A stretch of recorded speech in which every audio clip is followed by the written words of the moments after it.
Councilmember Sadiq, Councilmember Mejia, and Councilmembers said Mejia, Sadiq, Lingua, Smith. There we are. Okay, we have four, the four I'm expecting. So call this public hearing to order at 7:30 p.m.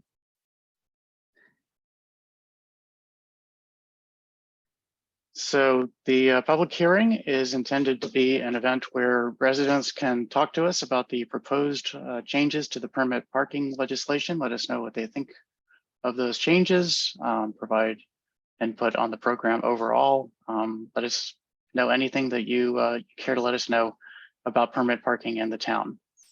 And I would ask if staff could provide a short 1 or 2 minute description of the new program, the changes in the program, and then we will take public comments from anyone who would like to present. Director Barnes. Certainly. Good evening, Mayor Thompson, members of the council and members of the community. Tonight, we're here to talk about Ordinance 2022 OR 11 regarding permit parking. If you'll recall, we held several virtual meetings during the summer to receive feedback from residents who are currently participating in the permit parking program, as well as those who may in the future participate in the permit parking program. We've received lots of great feedback from residents at the meetings, as well as after the meetings, and several follow-up discussions individually. Staff reviewed that feedback, as well as best practices from other jurisdictions to create a framework for a revised permit parking program for the town.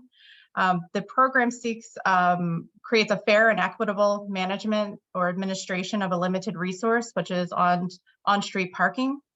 There are several notable features in the ordinance. The ordinance itself only creates the framework for the program. It authorizes residential, commercial, and/or industrial parking zones.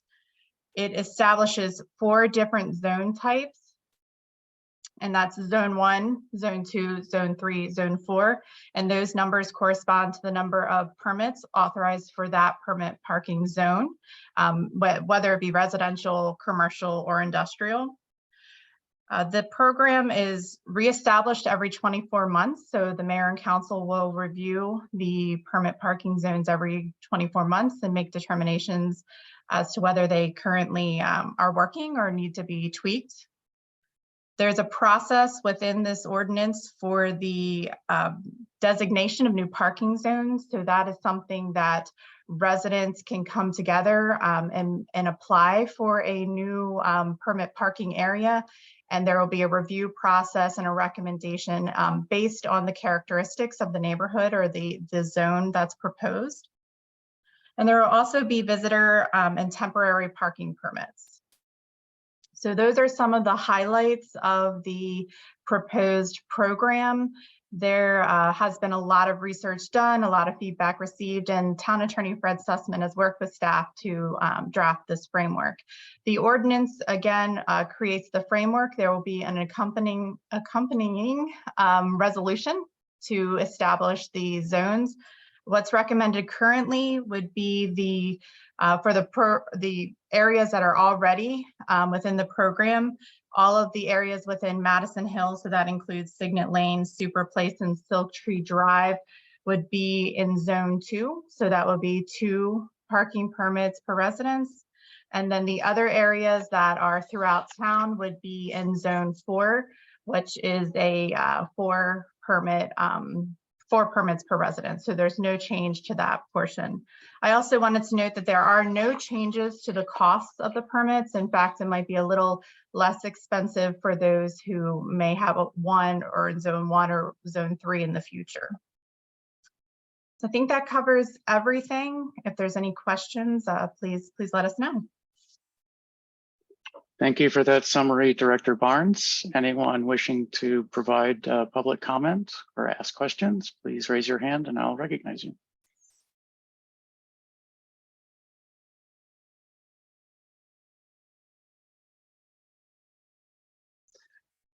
Councilmember Smith, this is intended for the public, but go ahead. Sorry, are there public? No, there aren't, but so feel free to speak. I'll go quickly. I just had a question that I thought of a couple days ago. Since I know we've discussed this extensively in this body, but I just thought of this. The parking areas that would be permit parking, I'm wondering how those will be made up. Specifically, what my concern is that the portions of Ward 1 south of Madison Street do not have streets that either we own or that can be parked on. And I'm wondering if, Madison Street were to become a permit parking area, would that be only for folks who live on Madison Street, or would the folks that live on 45th and Garfield also be able to access those? So you would have to live within the zone, have an address within the zone to park in that actual zone. So it would depend on, it would just simply be those who live on Madison, if that's the case. Okay, so a parking zone on Madison would only, if assuming those residents wanted to do a permit parking program, that would only constitute people who live on Madison Street. Certainly, yes, sir. Okay, thank you. Certainly. Thank you. The person with the screen name T. Hutchings, please feel free to speak. Hey, good afternoon or good evening, everybody. Couple questions. So I live on Woodbury Street, and the first question is, so I'm assuming based on what you said earlier, that's going to be zone 4, so that's 4 parking permits per address. I'm sorry, Mr. Hutching, that is not currently in, the town doesn't currently own the streets, doesn't own Woodbury yet. So that hasn't been determined. There's no parking zone established for Woodbury yet. This program, though, will give you the flexibility to have maybe different zones within one neighborhood.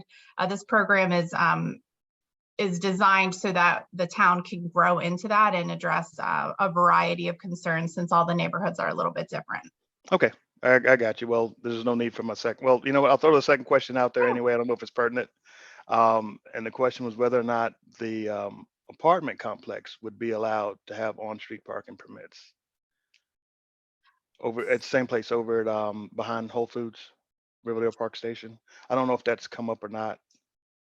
Oh, it certainly has, and it was certainly part of the discussion during the virtual community meeting. So it would depend on how the zone was configured. If that apartment complex is within the zone, then certainly it would be part of the permit parking program.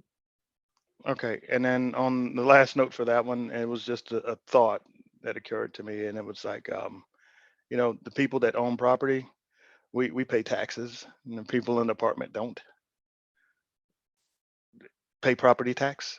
So it's like, yeah, you know what? I don't know. I'm just putting it out there, throwing it out there. Shouldn't we have a little bit more consideration in the fact that we do pay property tax here in this area? And that was it. Okay, thank you for your comments. We're trying to find a fair and equitable approach to a very limited resource that we have in town. So that's the balance we're trying to strike with the program. Okay. Thank you. Thank you. Thank you for your comments, Mr. Hutchings. Ms. Tamara Helvetius, I can barely read. Sorry, my screen is. That's it. You got it. Fantastic. Please feel free to comment. Hi, good evening, everyone. I live in Madison Hill. I'm just trying to figure out why we went from 4 parking permits to 2. I understand that maybe homes with renters, and it is cumbersome at night when the residents are trying to get in and out, but for a home with folks who may have teenagers, how do you reconcile 2 parking spots versus 4? What happened there? Certainly. We've received quite a bit of feedback during our virtual meeting in Madison Hill, and overwhelmingly the residents of Madison Hill wanted 2 permits versus 4. The Silk Tree specifically is narrow. And all of the homes in that neighborhood also have driveways and garages. So considering all of those characteristics and the feedback that was received from the residents, that recommendation was made to will be made to the council. But the council will make a determination at a later time. This is just establishing the program. Certainly. Do you have any other questions, Ms. Helvetius?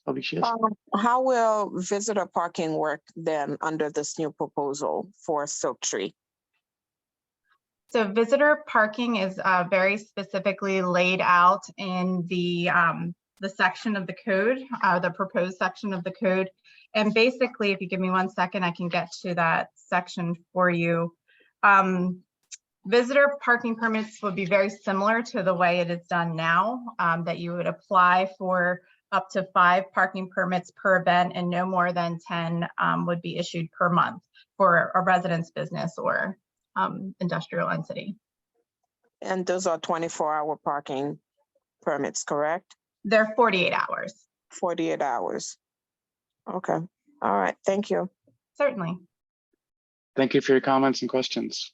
I believe the next person is Zachary Schulman. I hope again that I've pronounced it correctly. Thank you, Mayor Thompson. Good evening. I live on 47th Street in Riverdale Park Station. My question relates to the visitor parking pass, specifically relating to having contractors or law or work, people having work on homes here when visitor parking would be so extremely limited. I understand it's, the roads haven't been turned over yet, and it's an extremely difficult problem to solve. So you have my sympathies in trying to design a system that's equitable. However, I'm imagining a situation where if 2 people on a block are having contractors come over on a given day, and if there's, I'm looking outside my window right now, if there's 8 visitor spots in front of 8 parking spots, period, in front of the house, how has the system, or do you have a vision for how those equal but conflicting uses will be resolved? And secondly, a second part of that question is, what is the anticipated turnaround time for visitor parking? So for example, if someone has a quick turn maintenance need on their house, do we have to wait 3 days or 5 business days to get a visitor parking authorization from the town? Have you thought about that process, that portion of the process? Certainly. Thank you for your question. Currently, the way the visitor permits work is that they're available 24/7 at the police department. So we make it as easy as possible. I know that we have a provision in the draft or the proposed ordinance that allows for people who are coming to your home to provide a service. So I'm wondering if that circumstance would fall under that section of the code. But it would work the same way. You could get a visitor pass good for 48 hours for someone who's coming to do extensive work on the house. Maybe it's, more than just a quick job. And would you need to have their license plate information ahead of time? So for example, a contractor who has a fleet of vehicles, they won't know until the morning of which particular vehicle they're sending out. Yeah, go ahead. Sorry. So, no. If I recall correctly, it's tied to the residence. So it's the visitor permit itself is tied to your property. And so you can give that to the contractor when they come. Okay, thank you. Certainly. The next person, Ms. Helvetius, did you still have a question, or is your hand just up from before? I'm going to assume it's just up from before. Next person would. From before. I'm sorry. I'll remove it. No problem. Just wanted to make sure that I didn't move on with you still having a question. So the next person is Nestor Fabricio Vasquez. Please speak. Hi there. Good evening to everyone. Yes. So I did have a question or two. So I was just reviewing the legislation that was provided to me. And then it goes over the recommended zones for current permanent parking areas. So I live on the 5400 block of Powhatan Road. And me and a few of my other neighbors, we did participate in one of the meetings for the community parking program. But reviewing the legislation, I see that only the 5300 block of Powhatan Street is referenced here. So I wanted to know if this legislation is only for the zones that are currently listed on here, or is there going to be room to expand on that for in the near future, or how's that, is our portion of the neighborhood being considered when it comes to this parking program? Okay. Hi, Nestor. Thank you for joining us again for another meeting to talk about permit parking.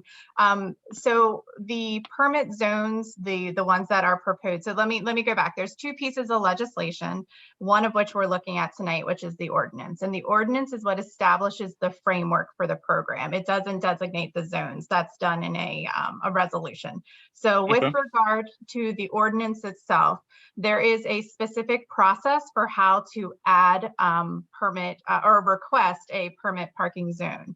And I do recall specifically the block that you live on, and we did talk about that specifically. So I think once provided that the legislation is adopted in the format that it is now, once it becomes effective, staff can certainly work with you to go through that process to establish a permit parking area. We did not add new areas because we only heard from one person here or one person there, and we wanted to give the whole block or area the opportunity to weigh in on whether or not they wanted permit parking.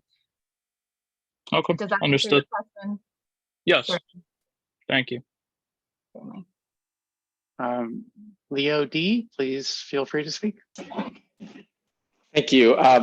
Thank you, Jessica and Mr. Mayor and Town Council.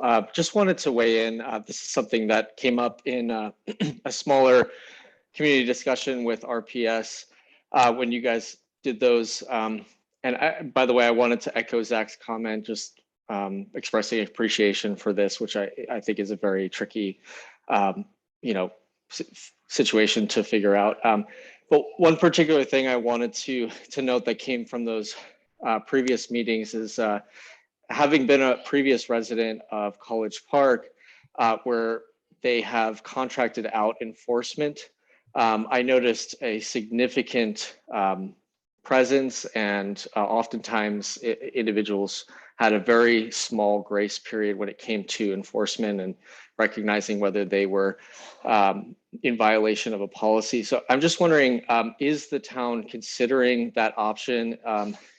Because if so, I would, advocate at least personally that they do not, because again, it was, and I realize this is early on in the stages, but it felt very heavy-handed, and especially for elderly residents or visitors, as noted earlier, I think it can be difficult where you don't have a grace period for those individuals to for instance, have the permits necessary to be there, or if it's a serviceman to have that, or if it's going to be more of just a general law enforcement enforced policy.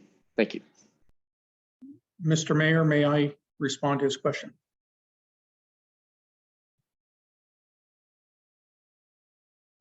I'm sorry, I was on mute. Please do. Yes, sir. There's no plans to outsource parking enforcement. There is a plan to issue an RFP for a new software program for parking enforcement, but the actual enforcement would be performed by town staff. And I think that's important because the town staff enforcing the rules will be well aware of the town's values and the town's vision and serving our residents. Thank you. Are there additional public comments? Councilmember Smith. Yeah, just one thing real quick, Ms. Barnes, if you could clarify, generally, folks who are renters in the town of Riverdale Park, do they pay municipal income tax? I believe so. Thank you, Ms. Barnes. Certainly. Mr. Janifer. Yeah, thank you so much. I just kind of want to piggyback on the comment about the heavy-handedness of the enforcement. I just wanted to note that in certain cases we have repeat offenders that, and I live next door to a repeat offender that has not only doesn't abide by the parking regulations, but it's not abiding by the rental regulations. So I would advocate for not heavy-handed enforcement, but certainly some method for repeat offenders and folks who are, just violating consistently. That's all I wanted to say. Thank you. Thank you for your comments, Mr. Jennifer. Mr. Jennifer, we do have sections in the proposed ordinance that do address those kinds of things, specifically related to parking, not the other piece. Are there additional public comments or questions?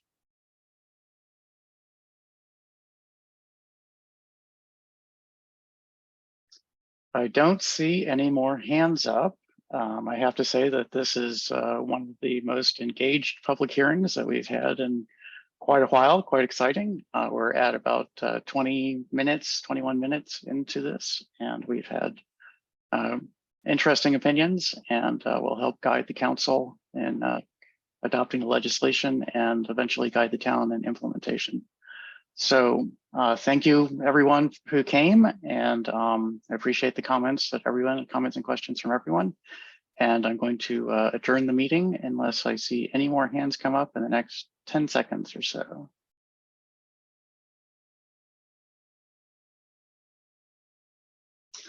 Okay, thank you all again very much. The public hearing is adjourned at 7:52 p.m.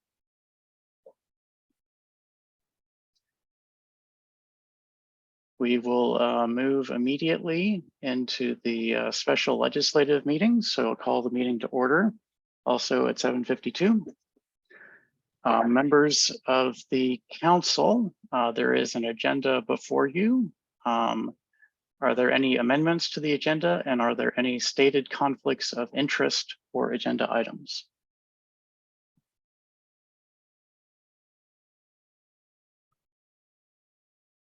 I don't see any microphones unmuting or hands coming up. So may I please have a motion to approve the agenda as submitted? So moved. Second. The motion was by Councilmember Linga, seconded by Councilmember Siddiq. Is there any discussion of the motion? Are there any public comments? Hearing none, I'll do a roll call vote.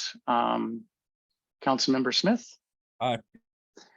Councilmember Foe is at an event this evening. I'll discuss that during my mayor's report in the work session. Councilmember Lingua? Aye. Councilmember Siddiq? Aye. Councilmember Mejia? Aye. And Councilmember Mayers had a work conflict, was unable to get away from work, and is also not in attendance. I abstain. The motion passes 4-0. Moving on the agenda, are there any public comments for this special legislative meeting?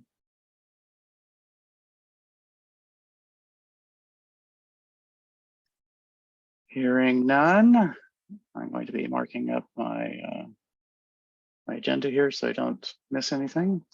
Let's move on to legislative action items. The first one is introduction to ordinance 2022-OR-11 regarding permit parking. Would a member of the council like to introduce this ordinance?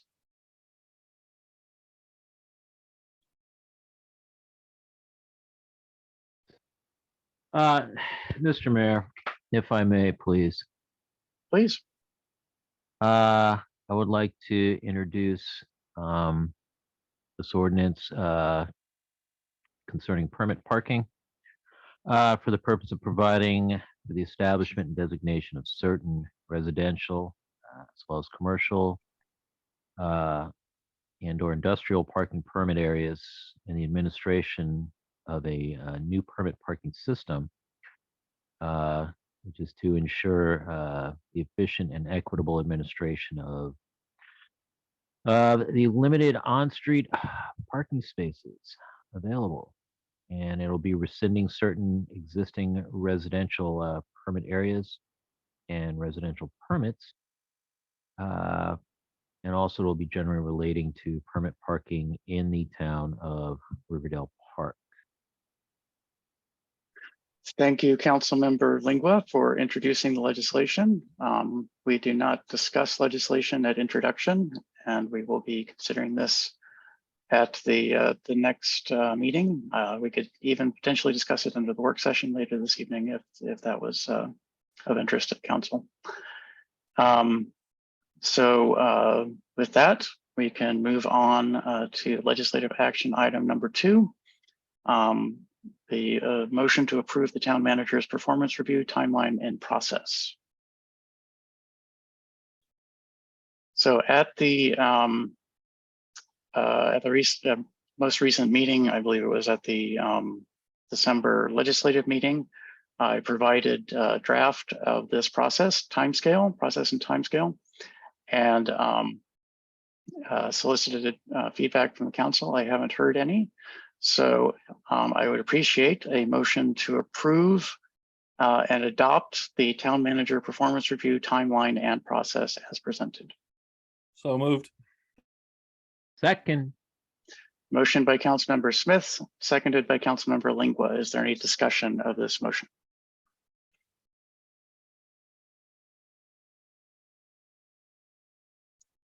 I will just say that that this is similar process to what we have done in previous years. I just wanted to make sure that the council understood it and was on board with the process, and that we had a vote to record that.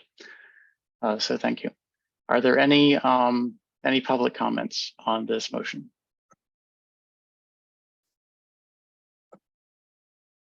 Hearing none, I will do a roll call vote. Councilmember Smith. Aye. Councilmember Lingua. Aye. Councilmember Sadiq. Aye. Councilmember Mejia. Aye.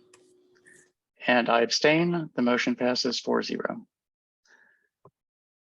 The next, there's one item of new business. There was material that came out since this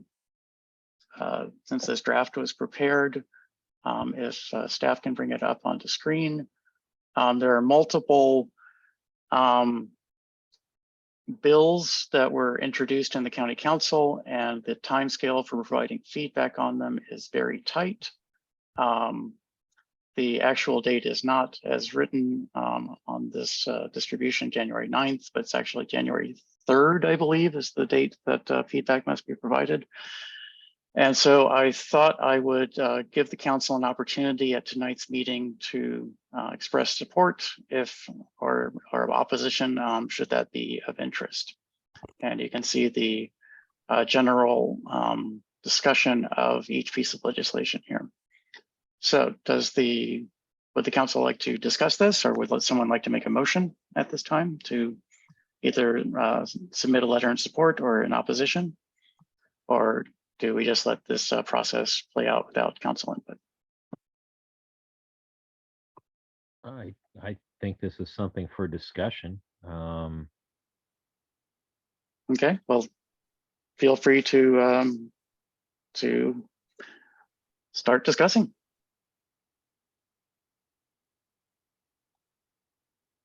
Well,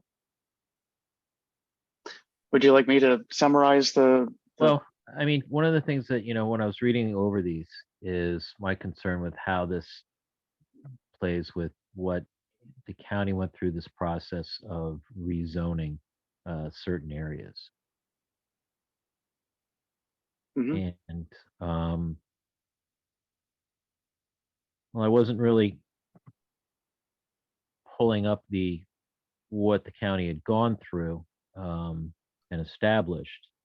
I think my concern was, to what extent is this just trying to get around what was put through? So the county went through a multi-year process to rewrite the zoning ordinance and establish zones. And in at the last meeting or two of the previous council, the one that was replaced by elections in November and sworn into office in early December, So in the waning meetings of the previous council, multiple pieces of legislation were passed on a very tight margin that either delayed or invalidated sections of that multi-year process of adopting the zoning ordinance. And so these pieces of legislation are repealing those pieces of legislation that were passed at the end of the previous council's time in office. So I would say that this legislation is seeking to let the long deliberated, long discussed process continue unchanged from how it was adopted by the previous council, sort of midway through their terms. Well, my thought is that, there was considerable effort put into and thought put into this zoning by parking planning, in which there was substantial input from the community on this, as well as us, as well as the town. And I would prefer to see what was passed initially go into effect. Trying to make last minute carve outs is just, it almost is reminiscent of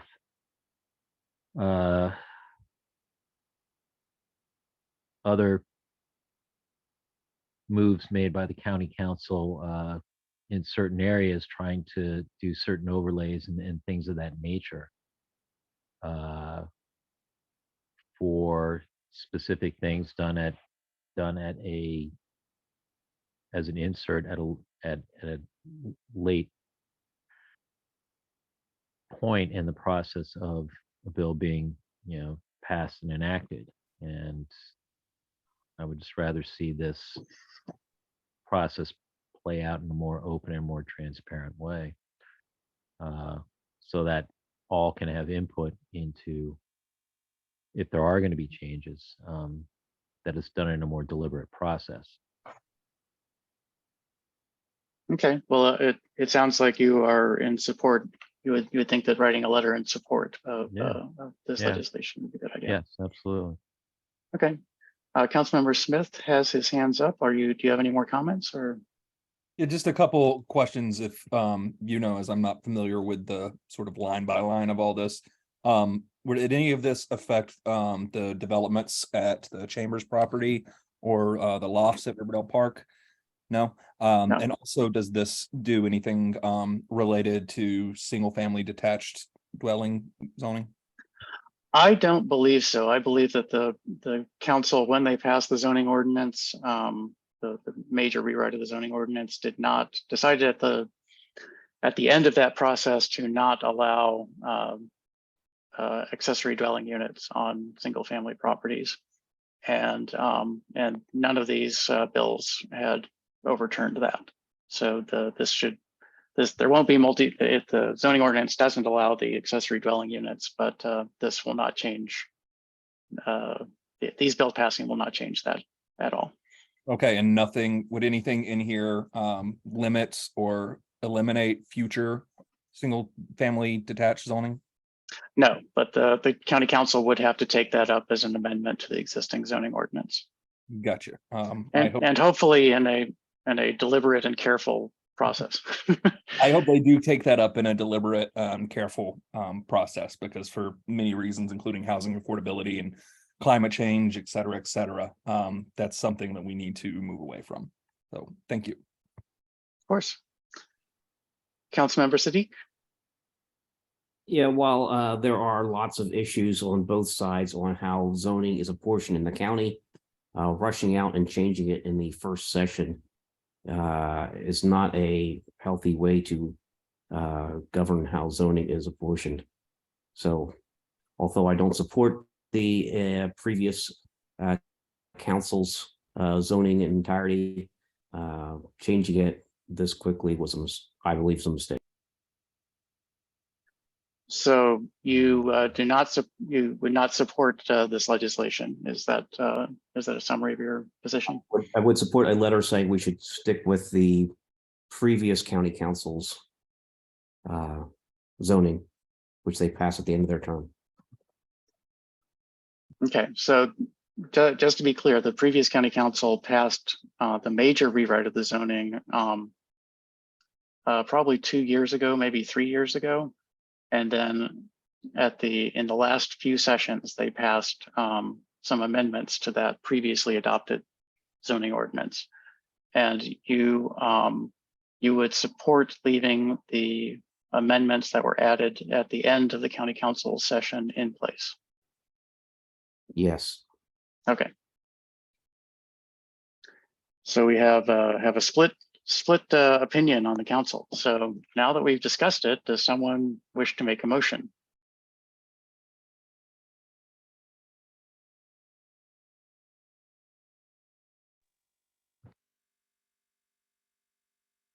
All right, I'll make a motion so we can discuss it some more. Motion to send a letter in support of CB 013 2023, CB 014 2023, CB 15 015 2023. Trying to remember if there are any more. Can staff scroll down? Are there additional?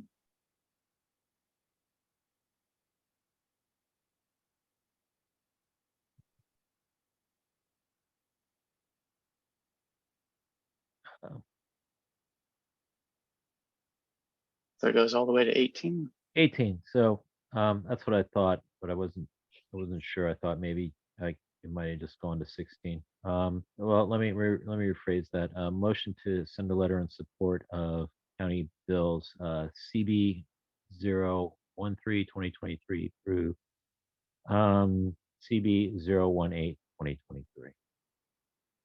Is there a second to the motion? Second.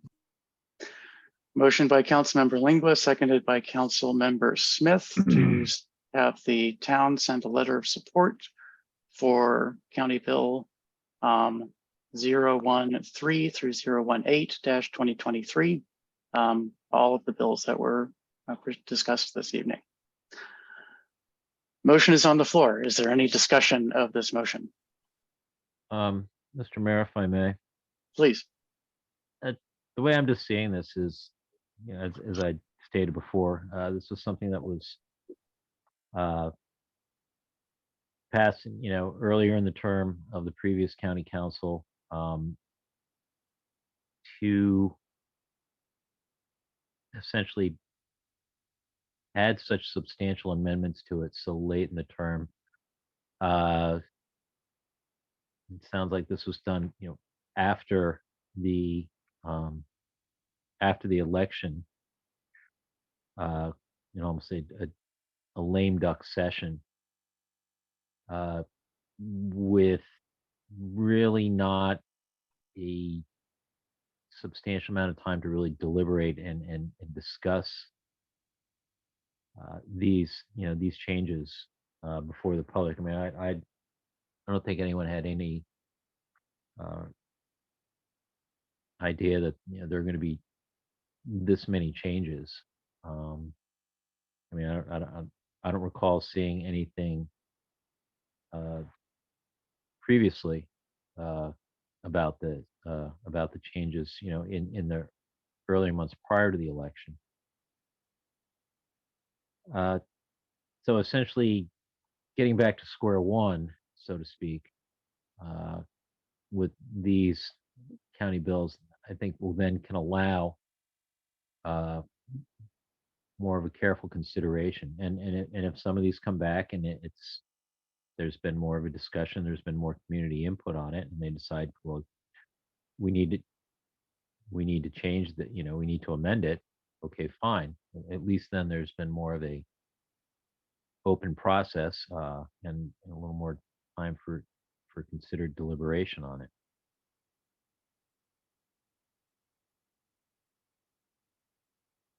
All I have to say. Thank you, Councilmember Lingwood. Does anyone else any other council member wish to comment on this motion? Councilmember Smith? Yeah, just so I understand the sort of timeline here. There was the lengthy, deliberate community engagement process that resulted in these zoning changes. And then after the election, in a lame duck session, as it were, folks that were on their way out of the council for motivations we can only speculate on, and without a process, there were changes made. And this, what's proposed here, would only revert back to what the changes were prior to that lame duck session. Is that correct?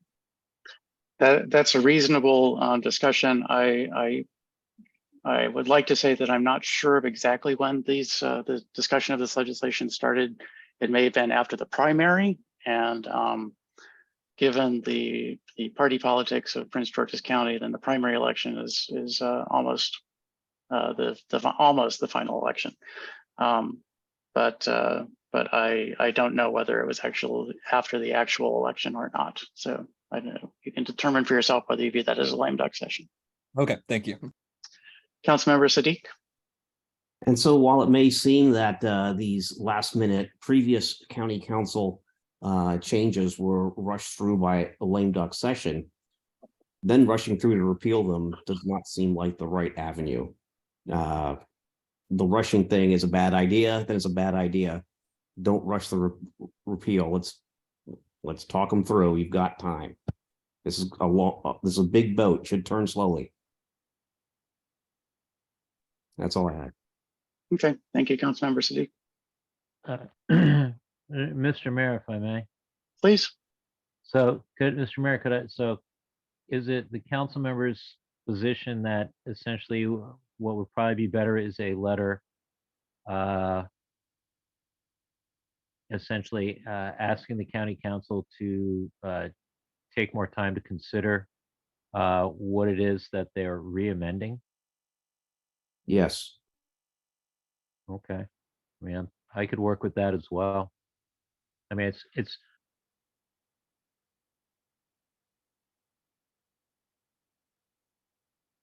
that's my thought. So would someone like to introduce an amendment or a clarification of the amendment? Because the current motion is to submit a letter in support of repeal of in support of these bills, repealing the previous ones. And so that's a broad brushstroke. Would you like to amend the motion or clarify the intent by giving a timescale for the repeal or a suggested process for the repeal? Well, it's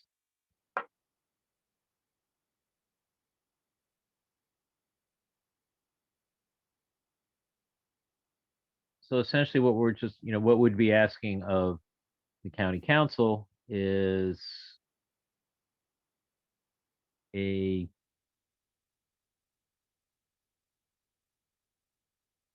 actually, I think what we're just asking them to do is to have more of a process for community input. So your suggestion would be to write a letter of support of the bills, but requesting that the repeals be done in a deliberate and careful process? To ensure adequate opportunity for public input? Something along those lines. Though I don't. I mean, I can understand where the county council's, coming from. Yet at the same, the council member makes a very valid point. It's two wrongs don't make a right, essentially. I mean, it's just as much of it as, it was a truncated process, be it from after the election or even after the primary, which was not a great amount of time in between. either one. I mean, it's a matter of if that 3 months. I mean, compared to the amount of time that this whole process went through, which was how many years, Mr. Mayor? 6 Well, years? the legislation, just from reading the what's being amended in CB 018/2023, was passed in 2018. So it's 5-year-old legislation, round numbers. Okay. So, I mean, that's for that, for Excuse that me, one bill. 4 years old. I'm already in 2023 in my head, but I think it was passed towards the end of the cycle. So I think it was 4 years. Excuse me. Okay, well, I mean, so, but the final passing of the entire, you know, the full adoption of the zoning, you know, the new zoning in the county, was that just before the pandemic? It was, I mean, it was a multi-year process before Right. the legislation was even introduced. I believe Right. that maybe 3 years. And then I believe that it was passed in 2018, sounds about right. And then there was a process for determining how to rezone into the new zones of the zoning ordinance, which took about 1.5 years. So that would Right. be round numbers, the beginning of the pandemic, for Okay. when it became effective. Yeah. So essentially, the you know, from that time there was considerable amount of time, you know, for each step. And and you know, to the point, you know, the council members is making, that essentially, if discussion on doing these amendments, or as you said, discussion on these amendments were essentially right around the time of just late summer, early fall, that's considerably shorter than what the process, you know, in terms of this discussion and then implementation took, in the sense to allow folks, to residents and others, you know, concerned parties, to be able to weigh in. And I think the point that he's bringing out is fair, in the sense that they're looking to revert something that was just recently passed, revert back to the original language. I mean, probably without any chance with anyone really having an opportunity to weigh in on the Merits of these bills. the amended parts, exactly. And then it's almost like legislative whiplash, in a sense. And to do so in such a short time frame, especially at this time of year. While I know probably county council might have reasons, it would probably be good if folks are more aware of what those reasons were, but I don't think that's going to come about. Well, it's understandable that they want to do it. You know, probably not being in such a rush to do so would probably benefit a number of stakeholders involved. And I'm just trying to figure out, saying, you know, how do we send a letter that's saying, you know, not necessarily that we're against what you're doing, but we would prefer if there was more of a process to be able to provide input on what you're doing. You know, this could be, if this, you know, maybe we're asking for a request for a vote to be delayed for either 30 or 60 days, and to allow additional hearings on each of the proposed amended bills. Does that sound reasonable?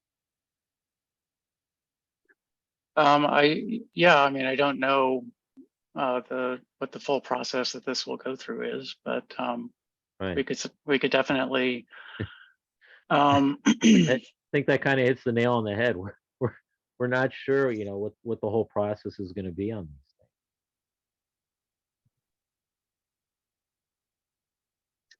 these things. Councilmember Smith, you have your hand up. Please feel free to speak.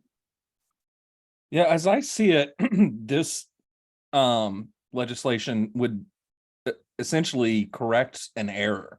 There was a process. We had a process. It was transparent. It was deliberative. And then some folks who didn't like that process changed the outcome of it. And if I understand this correctly, this would just revert back to the outcome of that process, the deliberate process that was transparent, involved public input and whatnot. So, I mean, if folks can like, again, I don't want to publicly speculate on motives here, but it sounds like what the result here would be is that you could go through a deliberate, long, involved process to do things the right way. Then some folks come in and decide to change that. But that process or those changes get to stand while we do a whole other long, deliberate process that we've already done. So I would not support an additional process and would prefer to just go back to the changes that were made in accordance with the process that we've already had. Okay, so that sounds like we're not going to have a friendly amendment this evening. So since we have sort of split opinion on this item, then another option is to simply not write a letter at all. So that's a possibility that we haven't discussed. So there's possibly amending the current motion. There is withdrawal of the current motion with the introduction of a new one. The process to amend would have to be voted on unless it was amended in such a way as that both the maker and the seconder were found the amendment appropriate.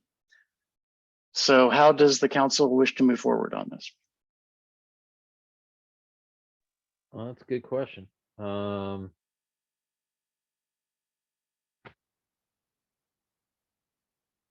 are your thoughts on it?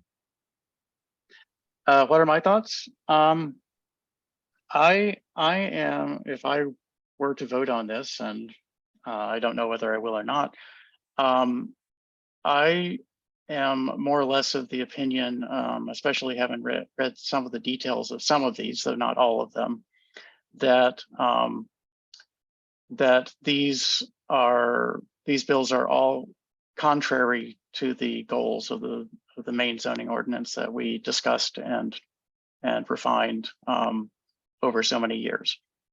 And I view those goals, which are to produce higher density housing, more affordable housing, various other goals that are consistent with many of the positions that the town council has taken, as being important enough that I would say that I think that most of these should be repealed. I don't know whether there are people waiting in the wings to take advantage of these changes, and whether if there was a deliberate process that some parcels of land might have approval given to certain types of development on them that wouldn't be consistent with the new zoning ordinance as not as amended. And so I think having a somewhat deliberate and careful process in order to consider any merits of these, to carefully consider any merits of these bills before immediate repeal, I would find that acceptable, but I would not necessarily want to tie the hands of the county council with a specific timeline. I think that they have their timelines built in. They can't just pass something instantaneously either. And so if the other thing we could do is we could decide to wait. You know, we have to provide feedback at this time, but I don't believe they're going to be able to pass them before we have another chance at a comment. So.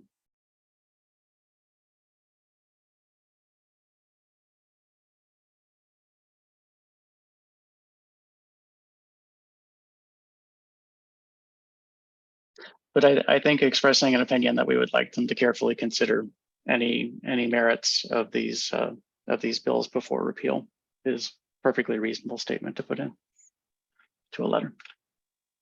Okay. So essentially, it's not so much a letter of support, but a letter of I would say it's a letter of general support, but requesting careful consideration of the merits of each bill before careful and deliberate consideration of possible merits of each of the bills to be repealed before doing so.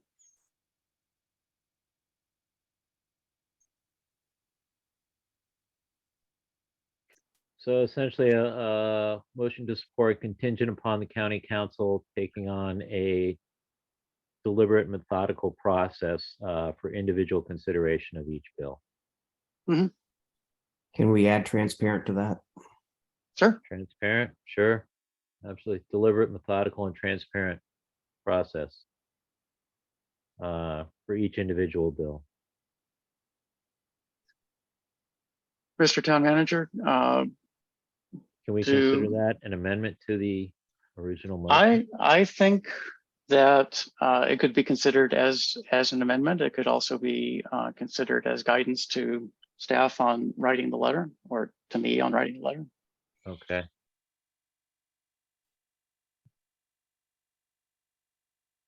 I mean, I can support something along those lines because I think they're just we've already talked about it, so. Okay. Is there any more council discussion? Mr. Town Manager, do you believe that you have enough guidance from the council on what to put in the letter? Yes, the only question I have for you, Mr. Mayor, is the letter for your signature or mine? That's an interesting question. Does the council have an opinion on that?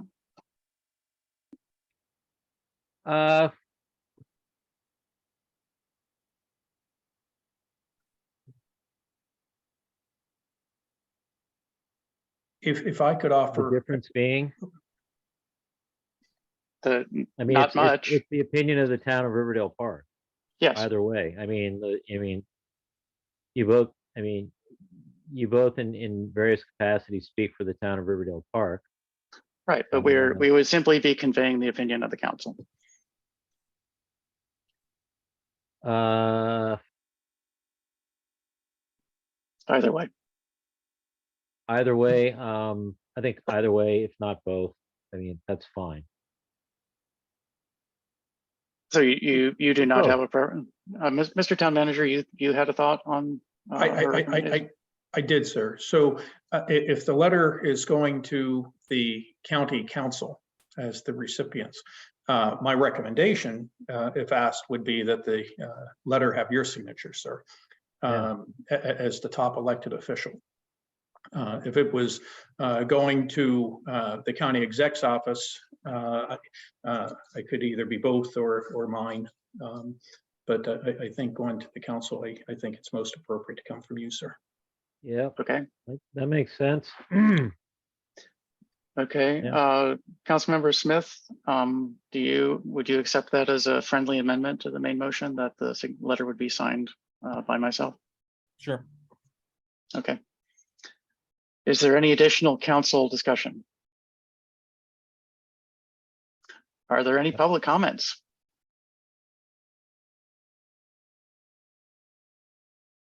Okay, I will do a roll call vote. Councilmember Smith.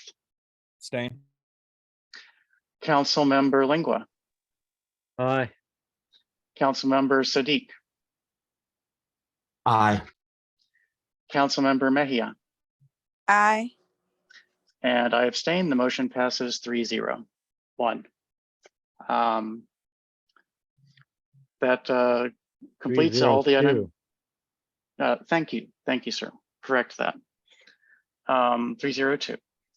That is the only item of new business I knew about. Are there any other items of new business?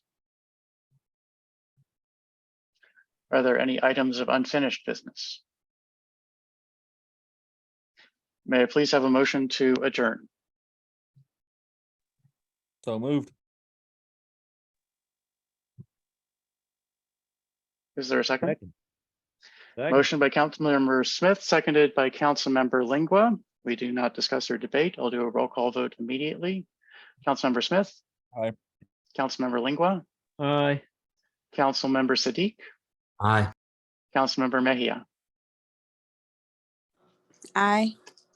And I abstain. The motion passes 4-0-1. We are adjourned at 8:31 p.m. And with that, I will call to order the work session at 8:31. This is a more informal meeting than the two we've just been through. So we do not have to make motions and approve. Are any changes required to the agenda, and are there any conflicts of interest for any agenda items for any council members? I heard from, we saw an email before the meeting that Deputy Director Gentry Jones is ill this evening, and so the economic update presentation should be removed. Are there any other changes?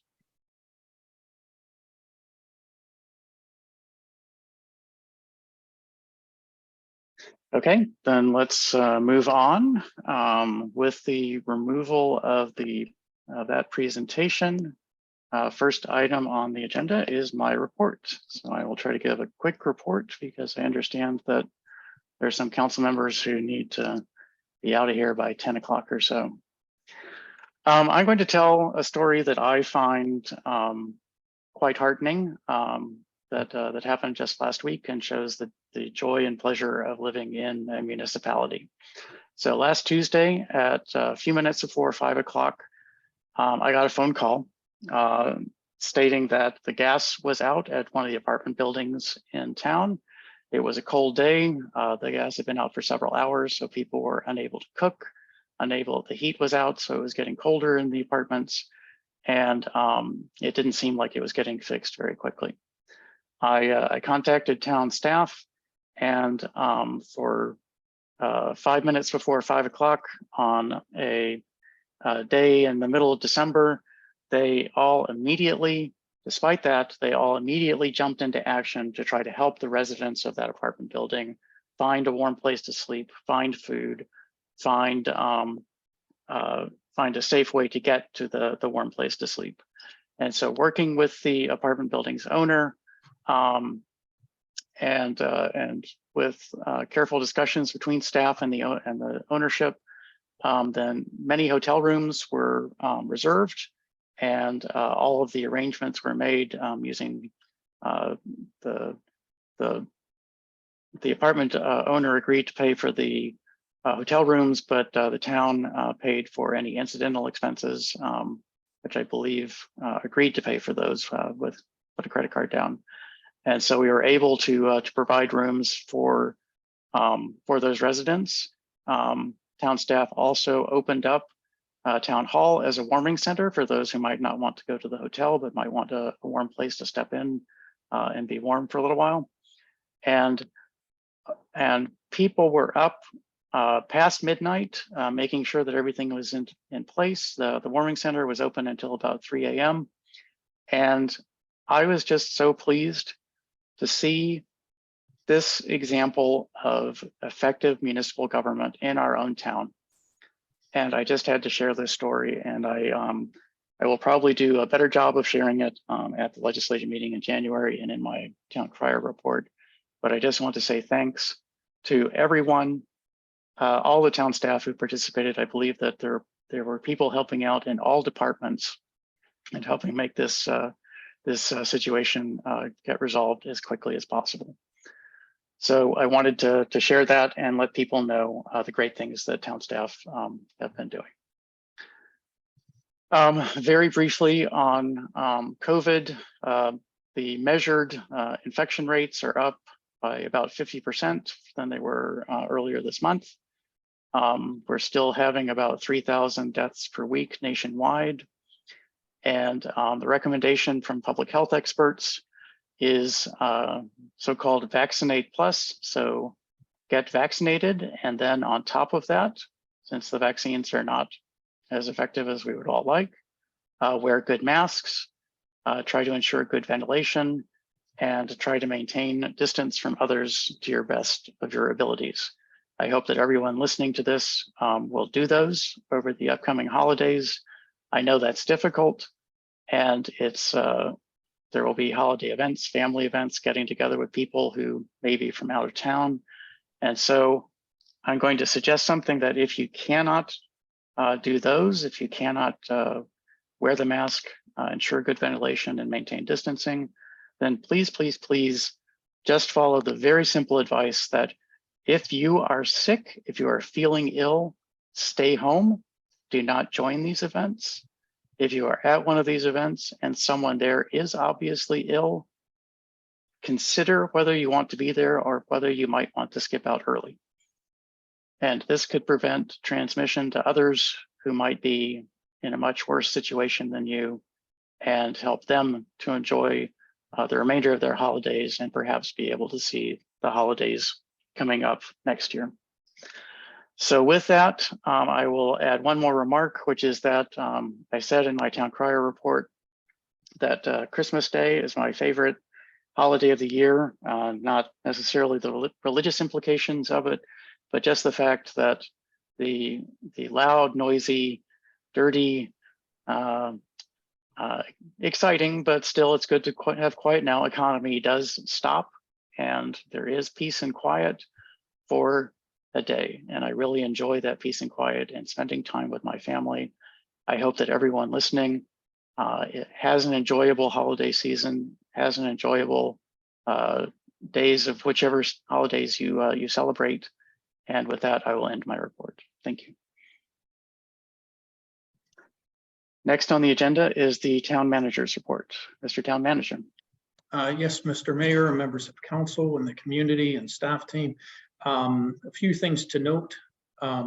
We have some holiday closings.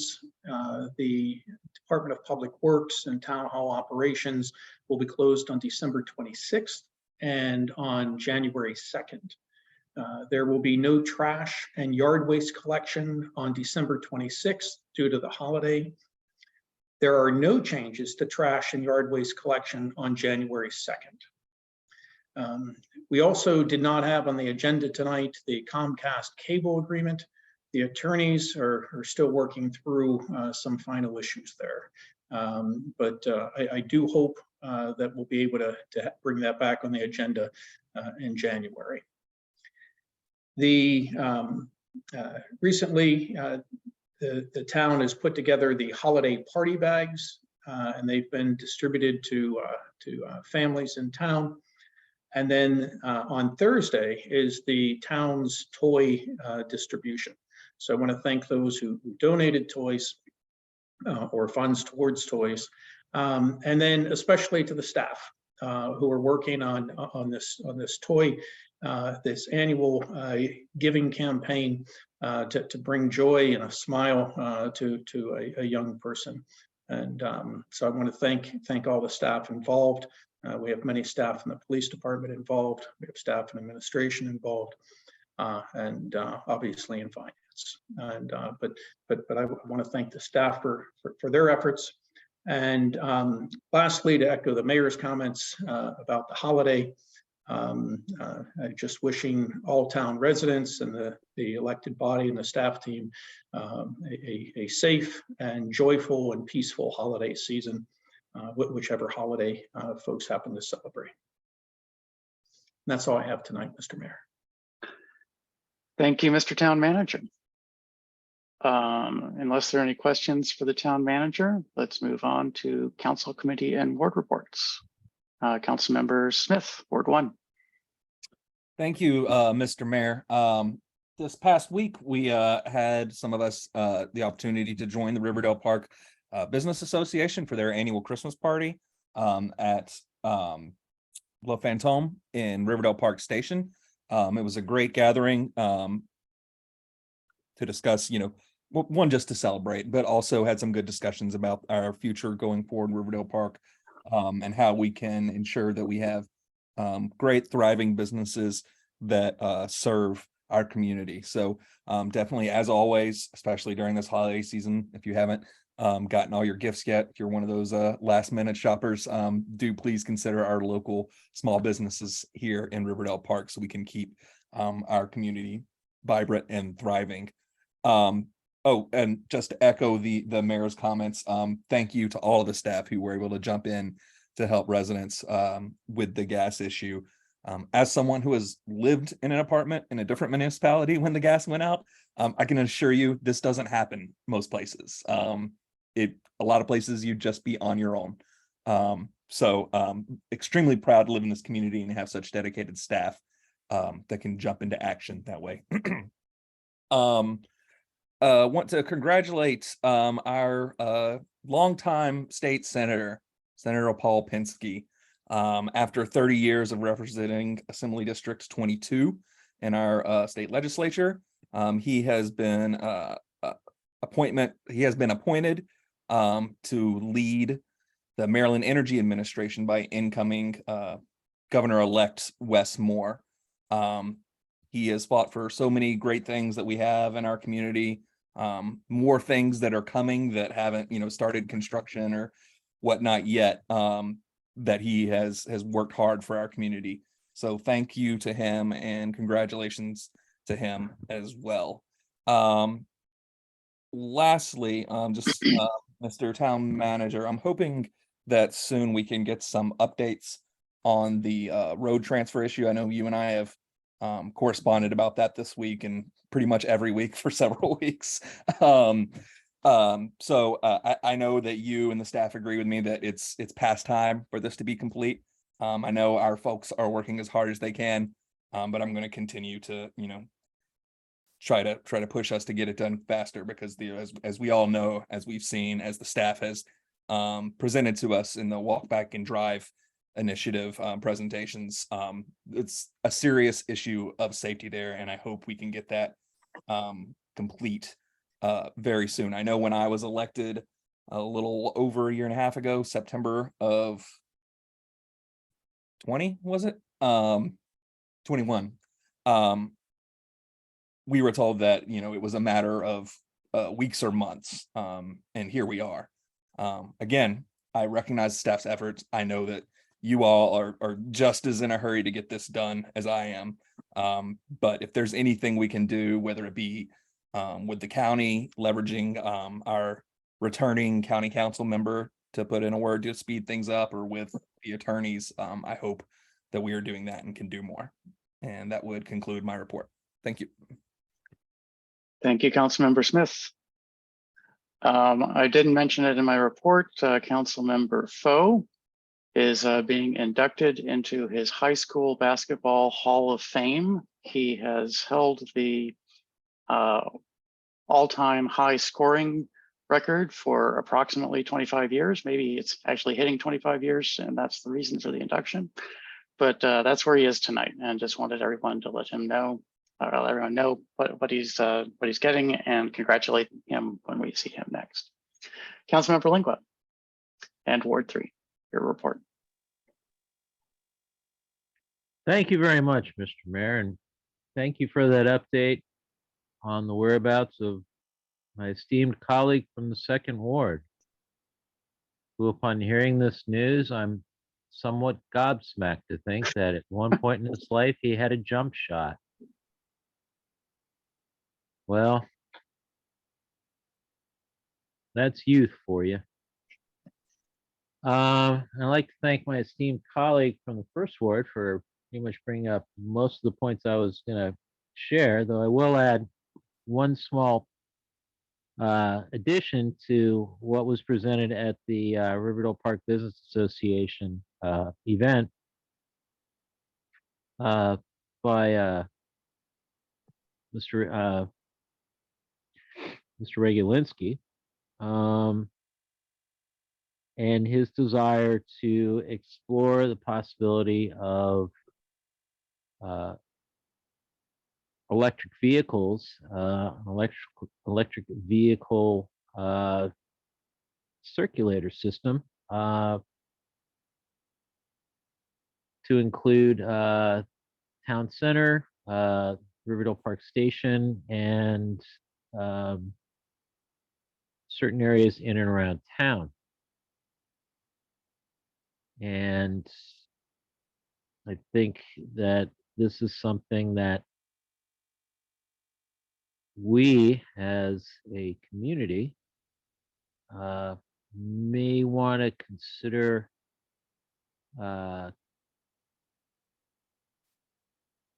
looking at identifying some funds to help with a study on this for feasibility and how it would work, or even and how effectively it could work, or what would be the constraints of it,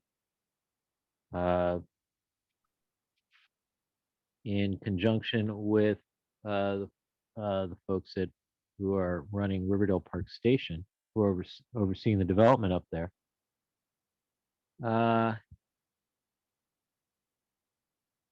So that we could really be looking at this as something that could be an expansion of our walk, bike, drive initiative to almost being a walk, bike, ride, drive initiative. I think it's something that we should probably talk about more as a council in future meetings. I don't want to tie up this work session with this right now, this evening. But perhaps we can have it on the agenda for future work sessions to discuss and be able to hear from others who have such operations in place. I know the downtown area around the water in DC is setting up such a system. And it might be good for us to observe what they go through and how they handle various challenges.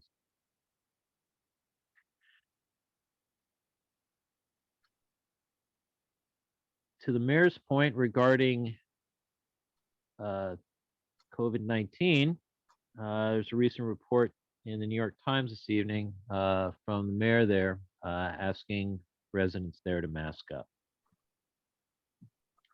both for COVID and both also for the increase in cases of RSV, and as well also for the flu season. I hope folks are getting either their boosters or their flu shots for this season. Normally in past years, I've been one who has not gotten a flu shot, but being with everything that's coming on and the reemergence of everybody, I decided, this would probably be a good year to grab one. And that I've done. And for folks, I know there's some folks out there who are kind of concerned about the timing of getting a booster shot for the bivalent vaccination that is now available. They're worried about after effects. Totally understandable. And I know this is anecdotal. I know that for myself, my arm was I had one shot in one arm and one in the other, and maybe a little soreness, but overall that was about it. Nothing otherwise that was affecting me otherwise, bodily or so. So if you're reticent, I hope that folks do consider getting the shot sooner rather than later. And I hope everybody also has a happy, safe, holiday season. And the one last thing I would like to add, the point that the town manager made for the effort that staff has made as of late, for the toy gift bags that went out. I happened to get a peek of them the other day, and I just thought it was just a phenomenal idea. They're great bunch of bags put together. Really just, you know, 5 stars and more for the effort that staff has put forward for the community for this holiday season. It's really just hats off to you all, and a very long, warm, and boisterous round of applause. Granted, figuratively speaking, but all the same, with the same sentiment. With that, everybody have a great holiday, and look forward to talking to you more next year. Thank you, Councilmember Lingua. Councilmember Sadiq, Ward 4.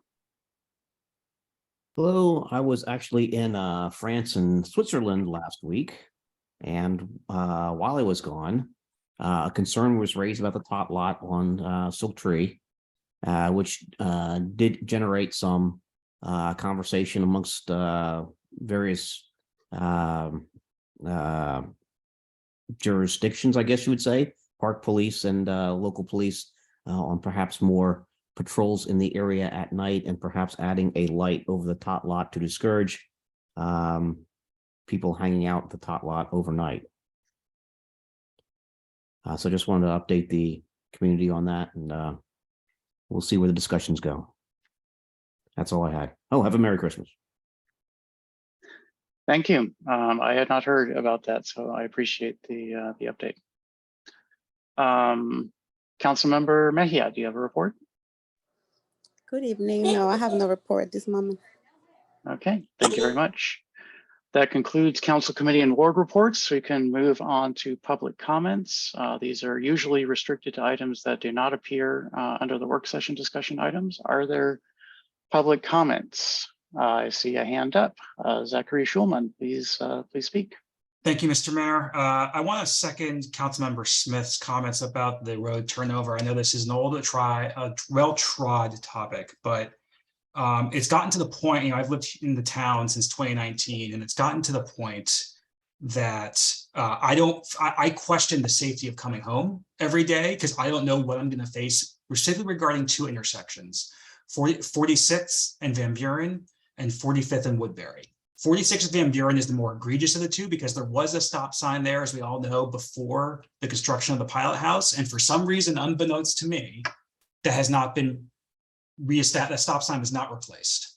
And so you have people who may or may not stop at that, going, I'm sure we all know the situation at the intersection, but it's gotten to the point recently where, like I said, I'm intense coming home, which is not, this is basic stuff.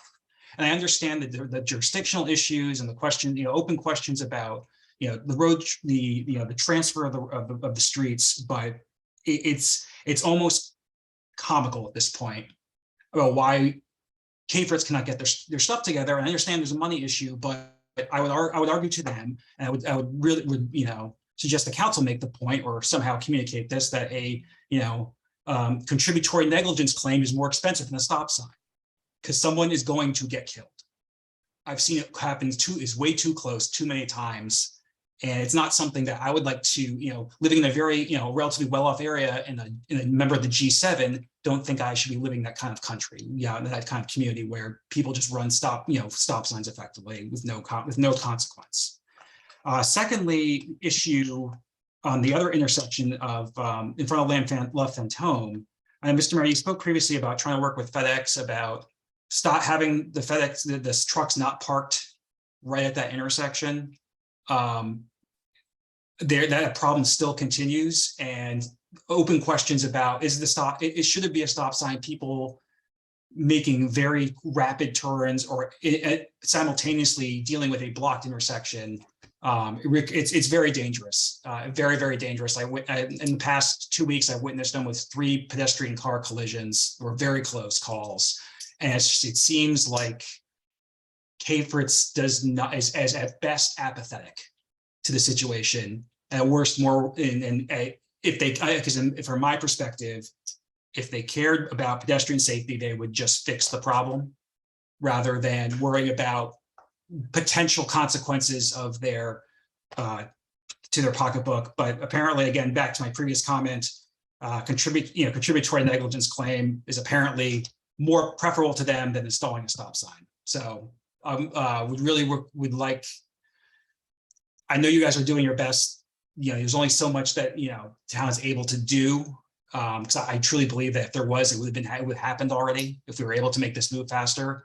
But if there's any way to maybe invite a K-Fritz representative to the next town meeting, so we can have some honest conversations about where their priorities lay, because it honestly does not seem like it's with the residents of the town at this time. Thank you. Thank you for your comments, sir. I will I'll discuss some of the items you brought up with the town manager in our weekly meeting tomorrow night. See what we can do to move this forward faster. Jim Schmitz, please feel free to speak. Thank you, Mayor, members of the council. Can you hear me all right? Yes.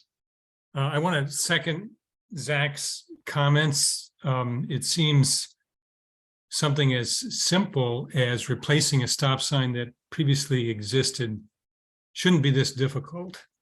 And while I understand that there are issues to resolve with regard to the streets turnover, I think many of us who have experience with things falling into the hands of lawyers know that we can't leave it there. Something has to be brought off dead center for this to move forward.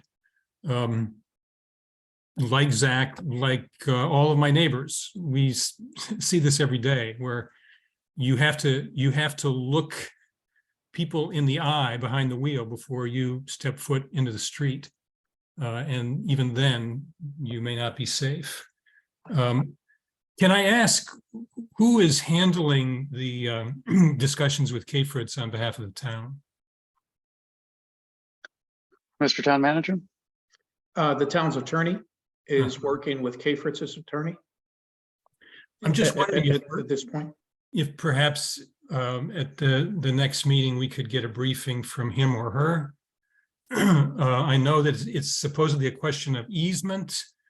If we could get details, what is the precise issue? What's the work plan to resolve this? Because I fear that it will just fall into a morass of lawyers trying to coordinate their schedules, to get the thing resolved. So I would strongly urge that we get a detailed briefing at the earliest opportunity from the town's attorney, so that we can perhaps make our own plans here in the neighborhood. Thank you. Thank you, Mr. Schmitz. Ifyak Inyang, please speak. Mr. Mayor and Council, thank you for the time.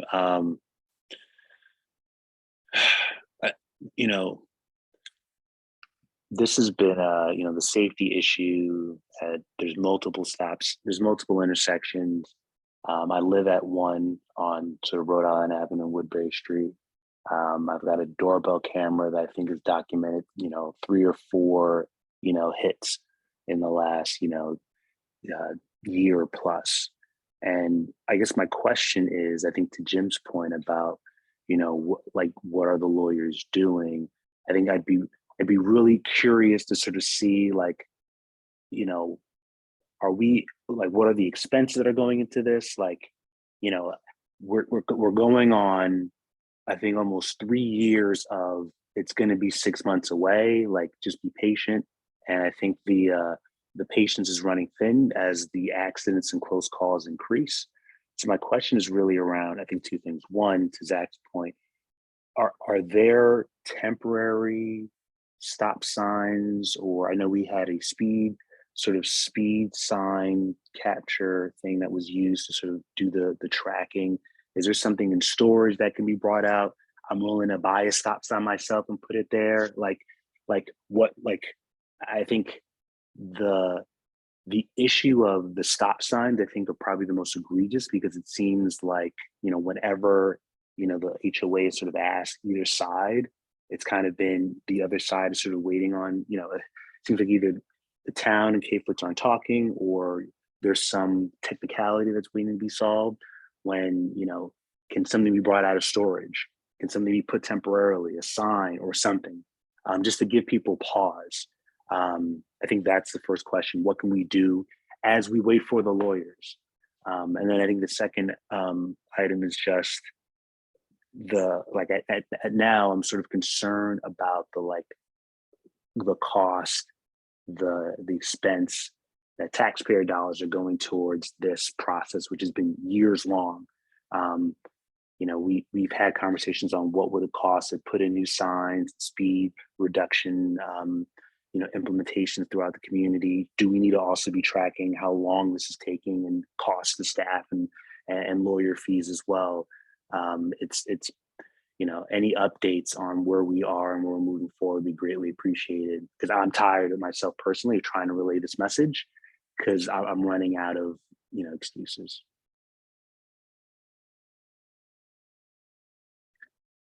Thank you, Mr. Inyang. Are there additional public comments?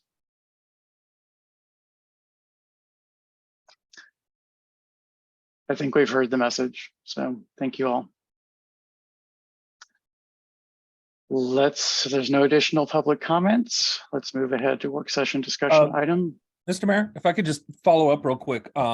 Is there any interest in, or obviously there's interest, but is the briefing from the lawyers in our next session, which I'm assuming would be our first session of the next year, would that be possible? Mr. Town Manager? I can check with Mr. Sussman. I actually believe they're very close to resolving that issue. And as Director Lewis indicated, in November, she's going to provide an update each month. So she'll be sending out an update before the end of December in terms of a status. She has texted me in the last few minutes saying that she was in touch with our attorney earlier today on this topic, and that he has not received a response to his most recent outreach. So as the mayor indicated before, he and I will be talking about this in detail tomorrow night. But I do think that we'll have, in direct response to your question, sir, I think we'll have an update before January 9th. We will try to get that as expeditiously as possible. And Mr. Mayor, may I have some leeway to comment on the stop sign? Just a few minutes, please. I'll keep it to 60 seconds or less. Director Lewis and I will again reach out and talk to K-Fritz tomorrow. We agree that there should be a simple solution, we will hope for a speedy action on the part of the developer. Thank you for keeping us well informed, Mr. Town Manager, and relay that to Ms. Lewis, please. I just want to make sure that the next time we talk about this, there's something new to talk about, and that lots of our residents from Riverdale Park Station took time out of their evening in this holiday season tonight to express how important this is to the safety of our community. And I just want to make sure that there's more action than we've heard your comments. Thank you. Which I know, Mr. Mayor, was not intended to be dismissive in any way, but I just definitely not. And Mr. Town Manager, I would be happy to contact Mr. Regolinski directly about this if you think that would help move the process forward. So we can discuss that as an option tomorrow evening also. Mr. Schulman. Yes, thank you, Mr. Mayor. Just two follow-up comments based on how the conversation has gone the last couple of minutes. I would add one request: if there has not been some substantive progress in communicating with K-Fritz, I would request that when the town attorney briefs up the next opportunity, that he discuss the possibility or investigate at what point is there the ability for the town to supersede any private property concerns explicitly citing a public safety risk. Is that, if that's even possible? Has that been thought about? I'm generally curious because I think we're there in terms of a balance of equities. I think the scale has shifted substantially. And second would be, in the interim, has there been a discussion with the town police about setting some sort of mechanism on their behalf to help, particularly on that intersection? Do they have any authorities to kind of help us out there? Over. Mr. Town Manager? Yes, sir. So the police department, they have been and continue to enforce moving violations in Riverdale Park Station. A number of weeks ago, I authorized overtime assignments in Riverdale Park Station for enforcing moving violations. I believe the mayor and council received an update at their last meeting indicating the number of moving violations, the number of warnings that were issued, as well as the number of stops that were made where conversations were had trying to educate folks about their own driving. So that's underway, and we will continue those efforts.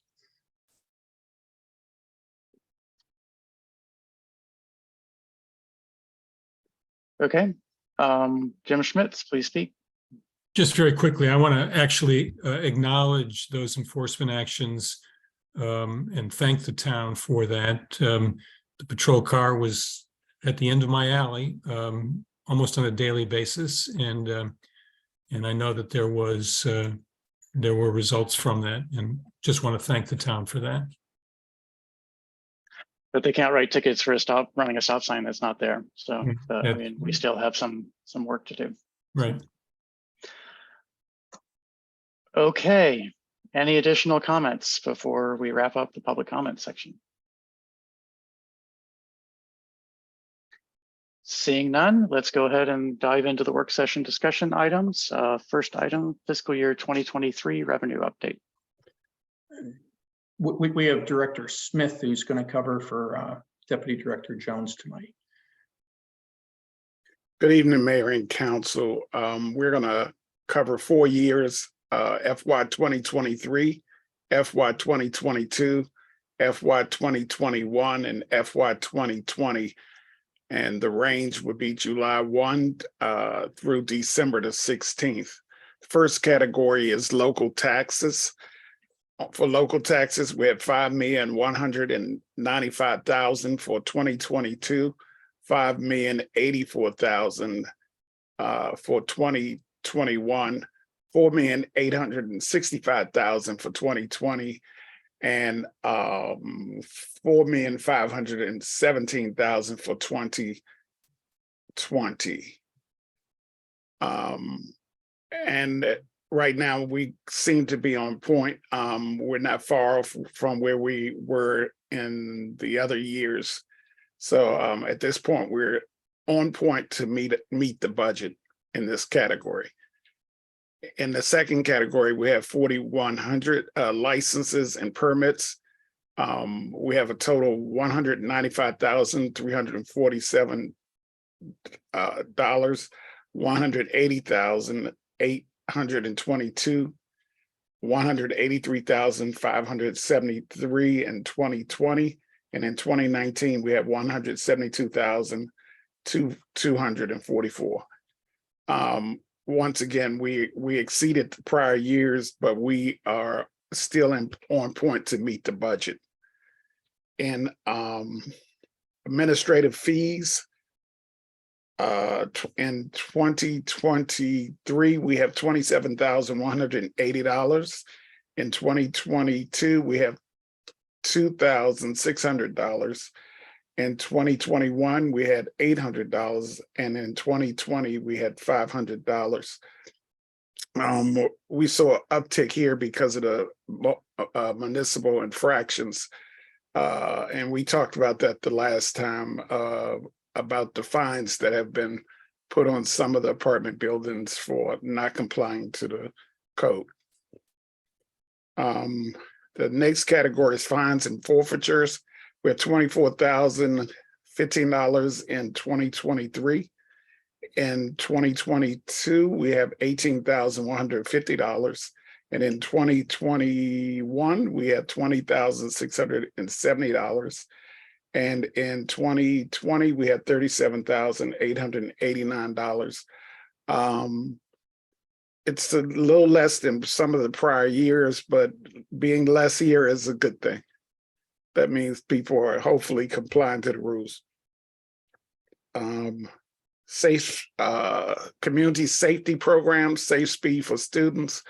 We have in 2023, we have $558,836.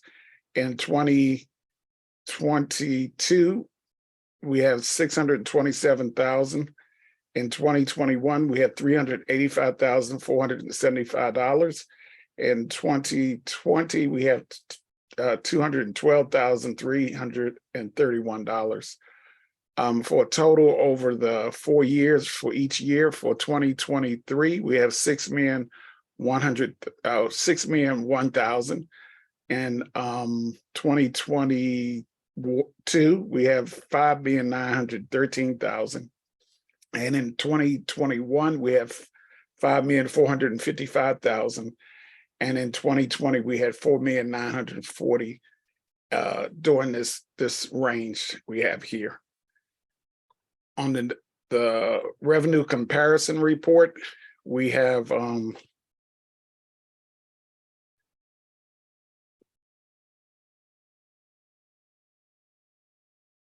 if you look at the thank you. We have for 2023, we had $5,195,768,000.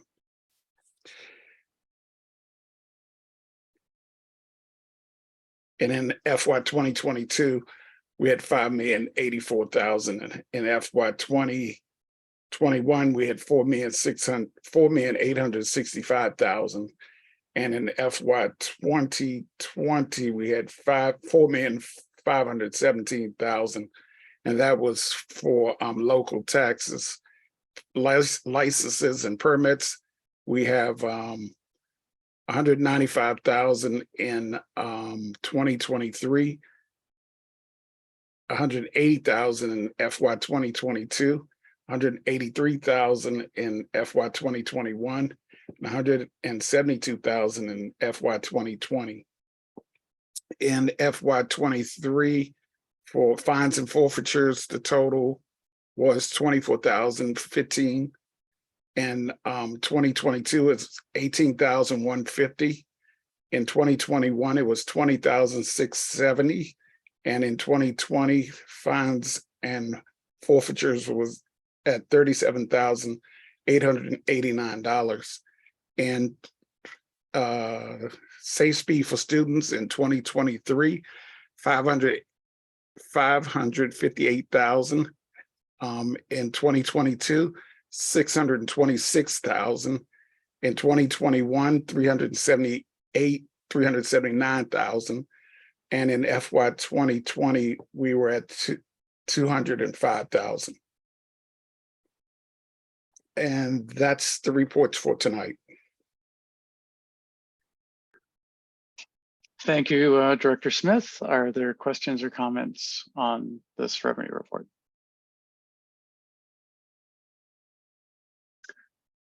I will make a quick remark that I'm glad to see that our Safe Speed for students is down over last year, at least. That's good news that we're getting having fewer people violating the law. Councilmember Lingua, did you have a comment? I was just going to give thanks to Mr. Smith for pinch hitting and doing an admirable job. Thank you. Agreed.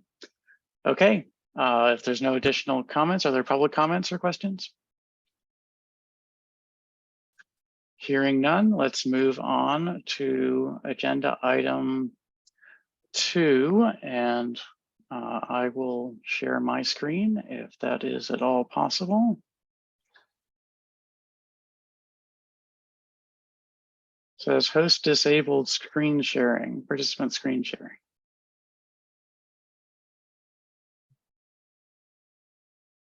Ah, there we go. Okay, I believe that the council, I'm going to turn off, well, I can't figure out how to turn off my camera. I'm going to roll over to my other screen. So I think the council has seen these maps several times. I cleaned this one up a little bit. There's still a few glitches up here. It follows the river. Don't worry about that.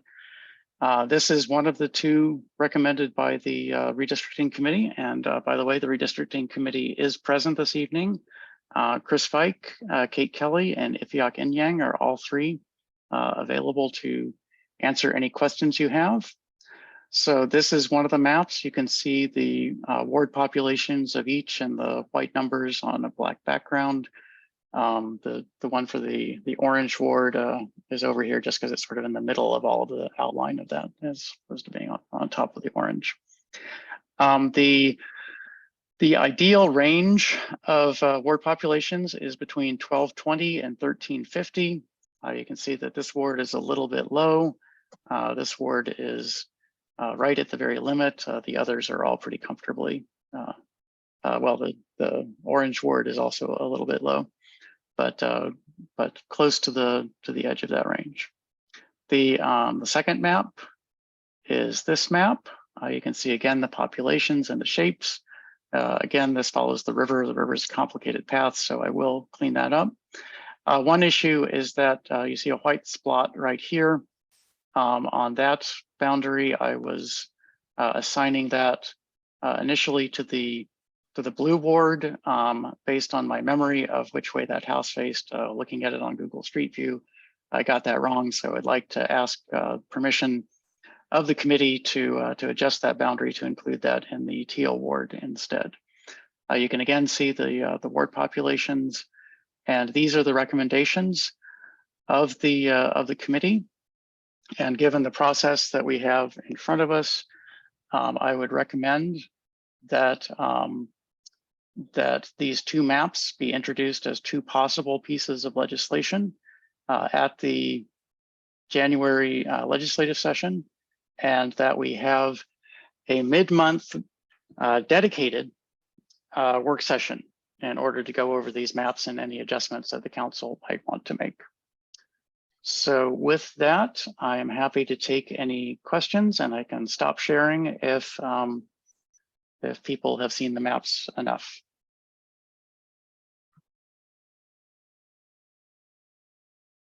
And I can't see any hands, so people should just start speaking. Mr. Mayor, Yes.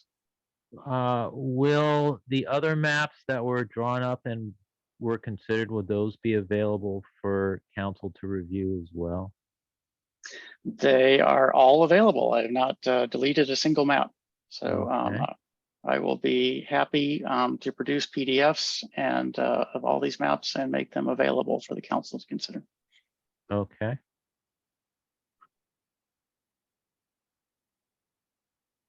And I'm happy. you were talking about a mid-month meeting.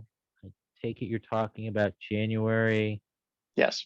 So you're either looking at the 9th, the 17th, or the 23rd of January.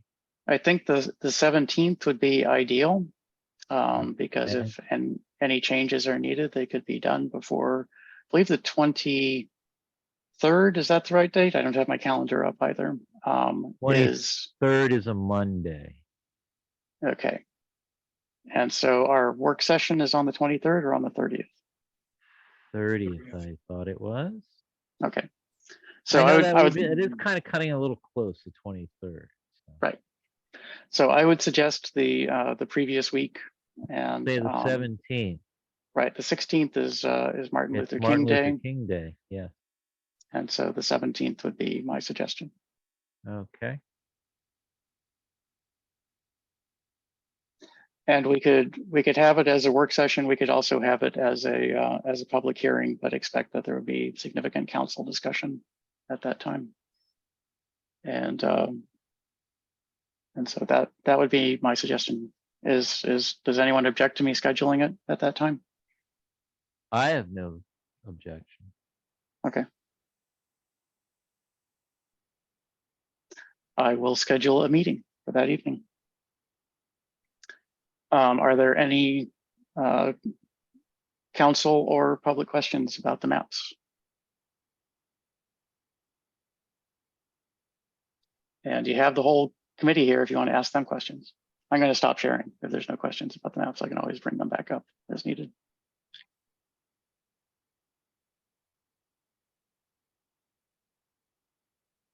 Any of the committee members like to say a few words?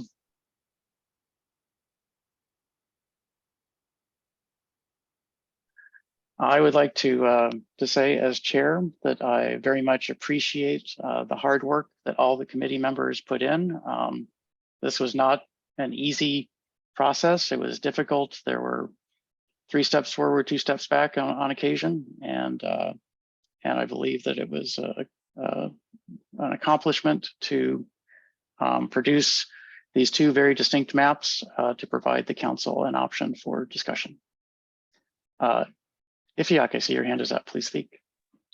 Yeah, just wanted to thank you for running such an efficient operation and doing the heavy lifting of the nuances of operating the software in order to allow us to think through the many different permutations.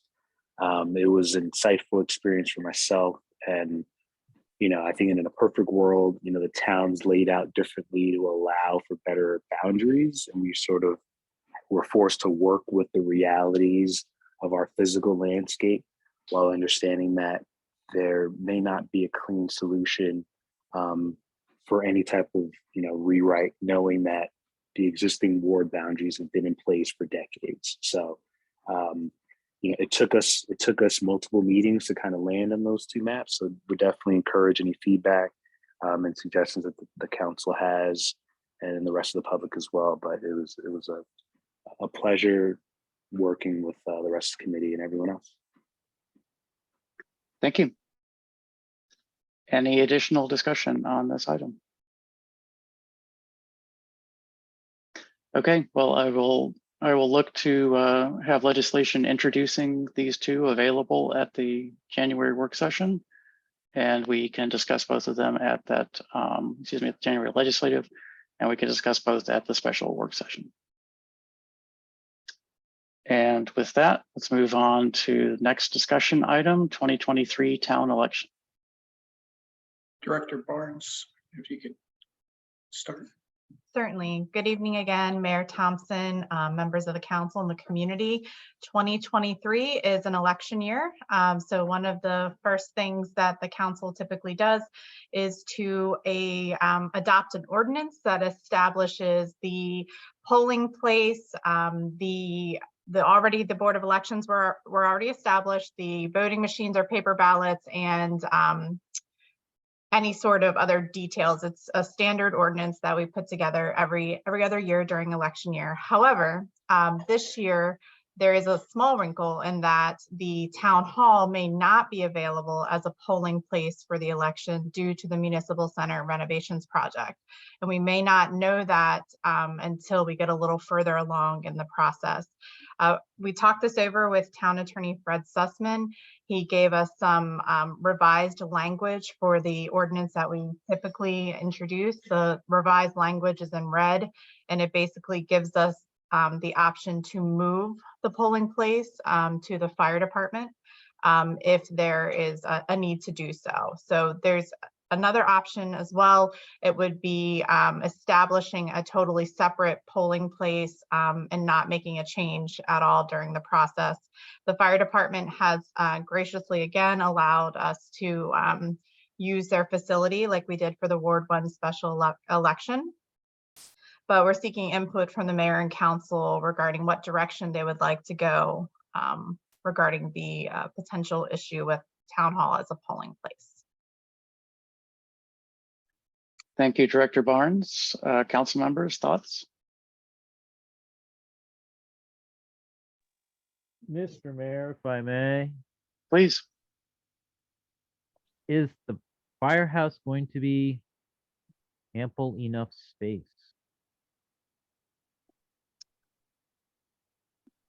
I think that's a good question. I do think it would be ample space. I do envision that we'll still encourage folks to vote by mail as much as possible, or by Dropbox rather. Okay. So the foot traffic is not necessarily as heavy as it has been in the past. There are a couple of factors, of course, that play into the number of voters that come out to vote. The other issue with the fire department that I could think of is really parking, but there are some ways that we can work around that. I think during the Ward 1 special election, we had the ability to kind of do like drive up voting, where you could just pull up until not quite into the bay, get out, vote, and then leave relatively quickly. So we have some tried and true methods of moving voters through the fire department. It worked well. So I'm not overly concerned about that. Okay. And that's hoping that we have good weather that day. Yes, certainly. Murphy's my Law fingers will are provide crossed. otherwise. We always hope for nice weather on election day. Absolutely. Yeah, because Murphy's Law could provide otherwise. Mhm. And there's always the possibility that as we get a little further along, that this won't be an issue, but it's time to discuss it now, just to be sure that we have a backup plan in place. Councilmember Smith? Yeah, just as someone who coincidentally was sitting in a chair across the street from the firehouse for the entire day of the Ward 1 special election, I can vouch for it being a great place for an election, particularly when we're in, and I hope we will not still be under threat from COVID by May. I'm not 100% confident in that though, but the ability to open up those doors and everything was really great for the Ward 1 special election, and everything went well, was efficient. The designated parking spaces, in addition to whatever street parking was available, and plenty of folks walking to the polling place. I don't think there was at any point in the day a problem with too many folks there, and I think that would be a great alternative to the town hall, and thanks to the fire department for being willing to make that available as well.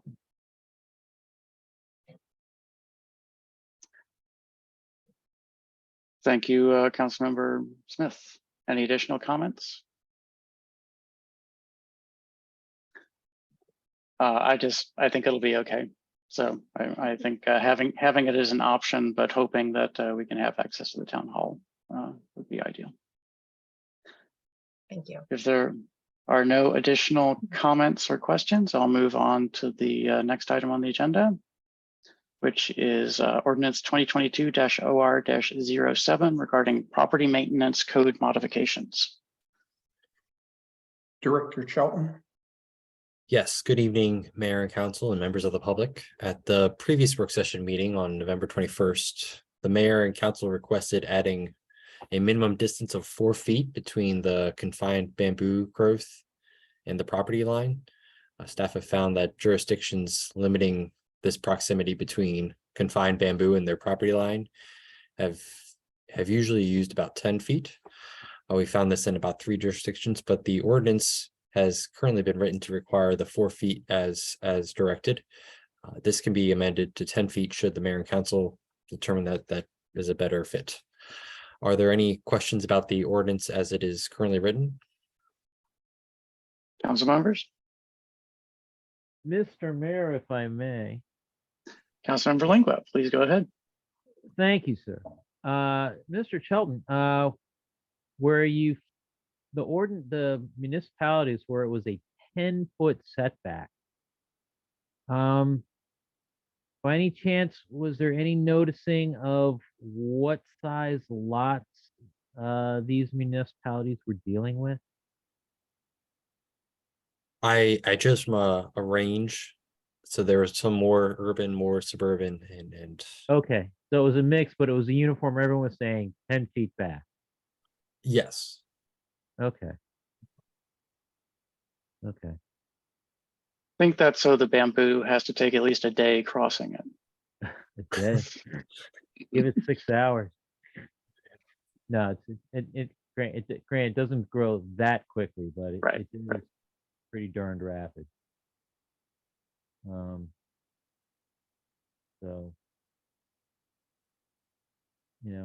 thankfully fescue or zoysia or Kentucky blue doesn't grow as fast as bamboo does. Good Lord. No, that was the one question I had regarding that. Because when I'm thinking about some of the lots that we have around here, a 10-foot setback from each property line is fairly deep into a lot of property. Not that I'm saying that's a bad thing.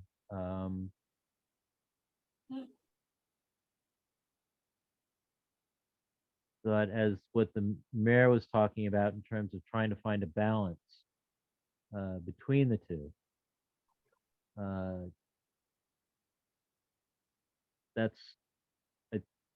think I'm just wondering if 10 foot as applied in the town might be swinging a pendulum a little too far or not. I'm still mulling that one over, and I wouldn't mind hearing what other folks have to say about that.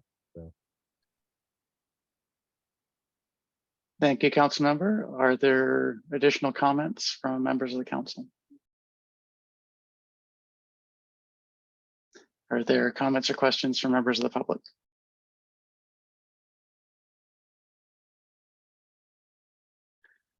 So this ordinance is not just cover. There's more than this to the bamboo, isn't that correct, Mr. Tilden? More than the limit to the property line. As it does also, well, it's just more than just bamboo. Forgive me. It was 3 items. There was the vacant and blighted property, additional authority to secure the property in the case of a health and safety issue. There's also the property maintenance code section 10822, securing with lumber, limiting the amount of time that boards could be used in order to replace a door or a window. And then thirdly was the bamboo section that we've discussed. Exactly. Okay, so is there council or public comment or questions on any of these changes?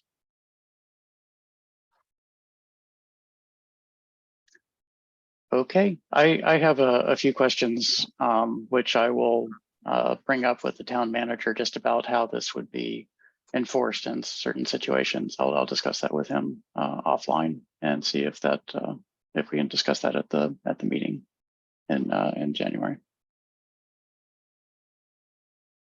In particular situations where there's an existing incursion that is significant. So, if you look back in historical time, then the bamboo started somewhere, but is now firmly established in multiple yards overlapping boundaries, and just how the town would enforce this law in circumstances like that. Since, at least in principle, both people could point their finger at the other person and say their bamboo is invading my yard.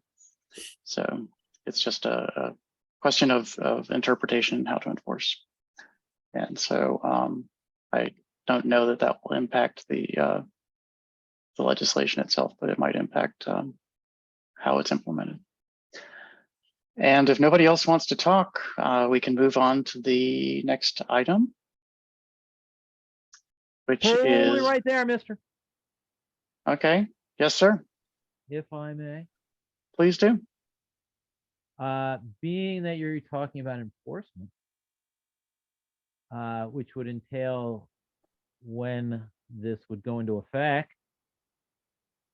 And I know we had talked about having time greater than 20 days after being signed. And I saw the number there being 120 days, which to say is that if this were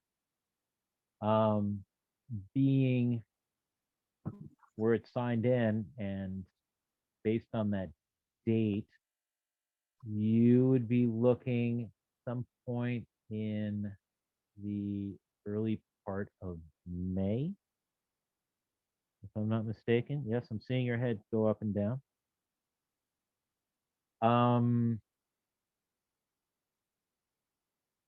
My suggestion would be to have it an easily managed rounder date of being start with the new fiscal year, that being July 1.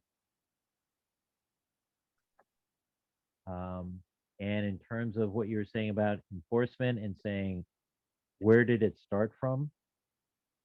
I think perhaps the approach to be taken is that, you know, even if you didn't plant the bamboo, even if it moved over from one yard to another,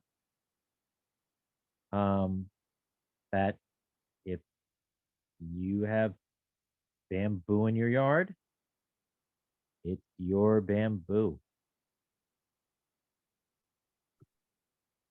Sure, it's just a question of if you've had bamboo in your yard for, say, 30 years, then can you, and it's 30 feet inside your yard, then can you ask the town to write a ticket to the person on the other side of the fence for an incursion that occurred? Claiming that the bamboo started from there? Yes.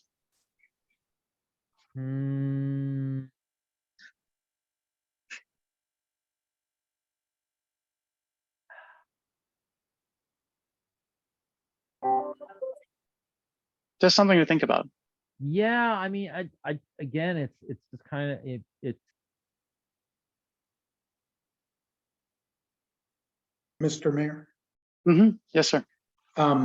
We'll check with Mr. Sussman to confirm, but it'd be my understanding that existing conditions would be existing conditions, and individuals will be responsible for their own properties at the effective date.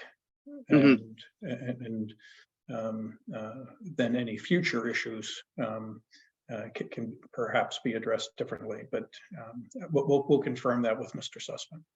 Right, and that's my suspicion. I just wanted to verify that. And so I'd be happy to hear from Mr. Sussman on that.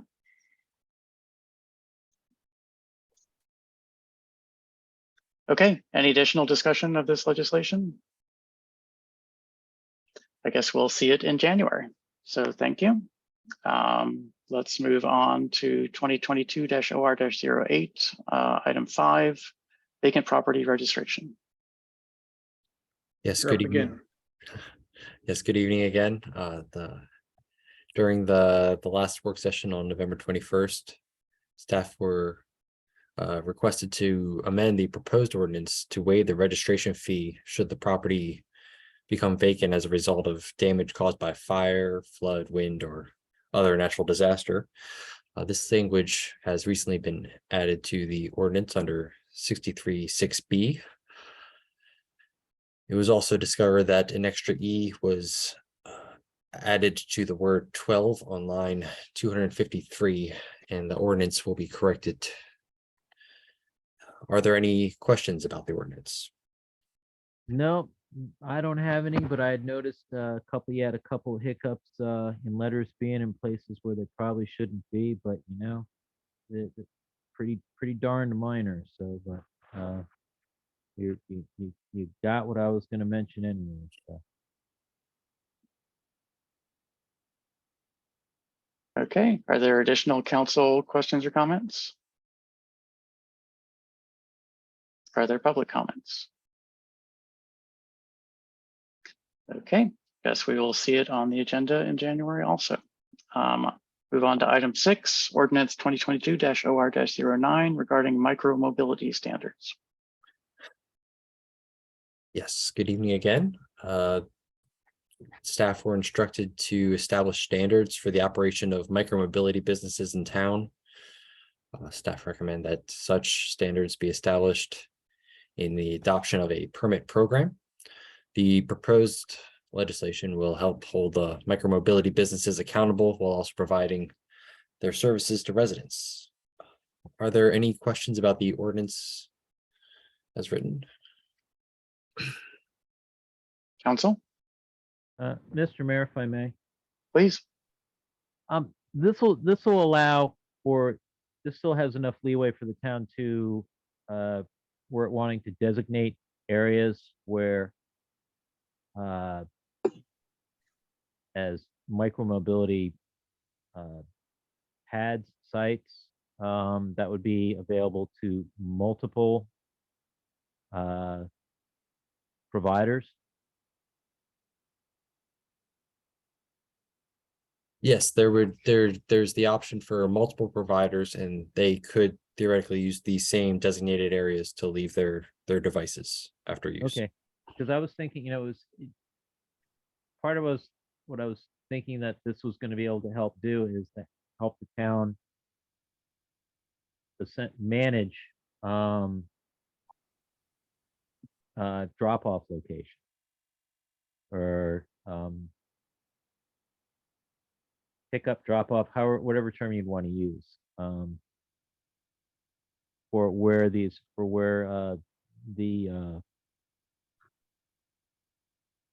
micro mobility devices could be returned to or picked up from.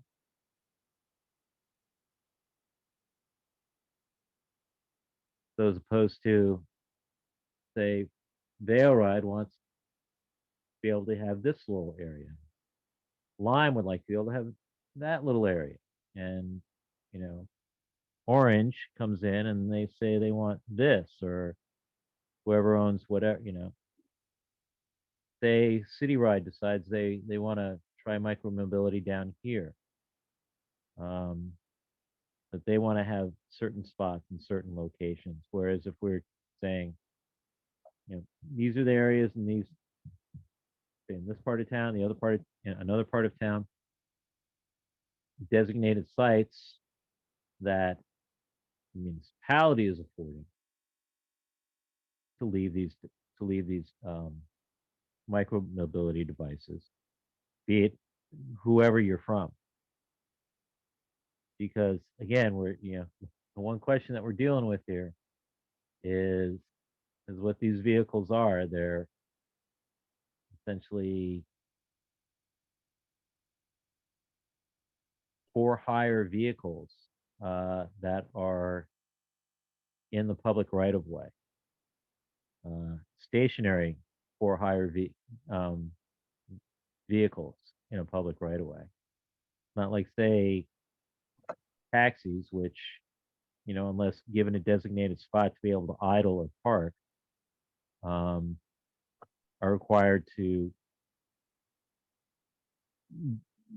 be in motion,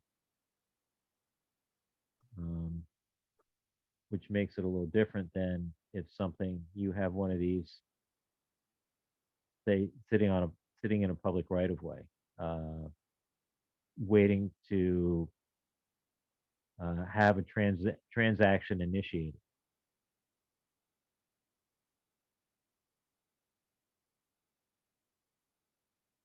That makes sense. And sure, and we're trying to set up the areas where they can be, because we see a benefit to having them available for use. Oh, I do too. And again, I want to make it so it's an easy entry and exit into the market, at least in the town of Riverdale Park, for anyone who wants to be a provider of micromobility devices. I just want to make sure that it's going to be, we're going to be able to manage well space-wise and in terms of the overall town aesthetic, so that we don't have micromobility devices kind of anywhere and everywhere, either they're standing up or knocked over. I could almost rephrase that old cliche, if I had $1 for every time, to include about, re-uprighting or relocating a micromobility device so it wasn't blocking a sidewalk.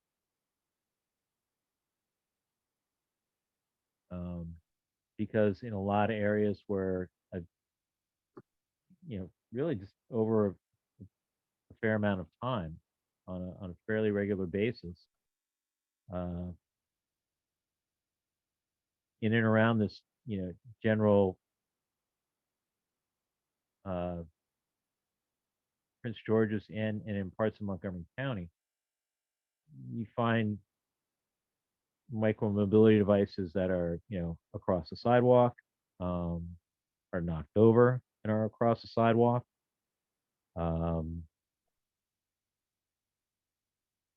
Any number of ways. Just the other day, I rewrited a scooter that was blocking the sidewalk corner of 49th and Riverdale Road. Right there at the bus stop, it was just strewn across the sidewalk. And that's what I'm hoping that we're going to be able to avoid with this. So those are my thoughts on it. Thank you, Councilmember Lingua. Any additional comments from council or public? I wanted to thank staff for addressing all the comments I had on the previous version. I reviewed it for the weekend and it looks good to me. So thank you. Appreciate that very much. Any more? Okay, let's move on to work session discussion item 7, ordinance 2022-OR-10 regarding section O-6 of the personnel manual regarding mandatory vaccinations. Director Smith.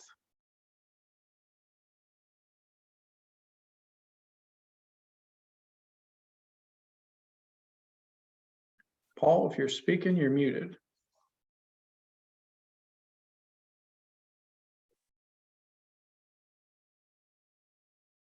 Paul? Yes, there you go. Good evening, Mayor and Council. Once again, no action or discussion is requested or required tonight. Rather, staff seek an opportunity to provide an update to the Mayor and Council on ordinance 2022 OR-10. Recently, the town manager held 2 meetings that provided an opportunity for staff to ask questions and to share their input. Some staff expressed concern regarding the required booster vaccinations and asked questions regarding the exemption and related accommodation process. Employee services staff will follow up with Legit on these concerns and report back to the Mayor and Council and staff on these items. The town manager has tasked Chief of Police Rosa Wixon to work with the leadership team to review the ordinance to determine if any additional amendments may be offered to the Mayor and Council to consider. Staff will provide an update in January. And Mr. Mayor, I would simply add that for the council's benefit, the mayor and I have talked briefly about this, and we'll be talking more about this in our subsequent meetings between now and the next time we ask for this to be on the council agenda.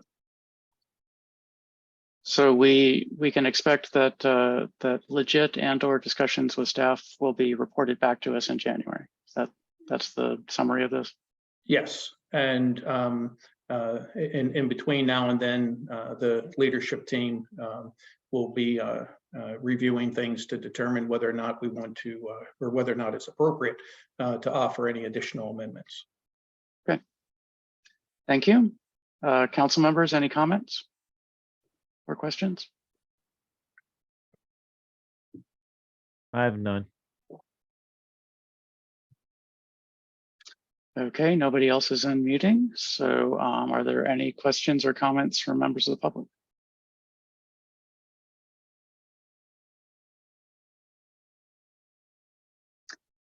Doesn't look like it.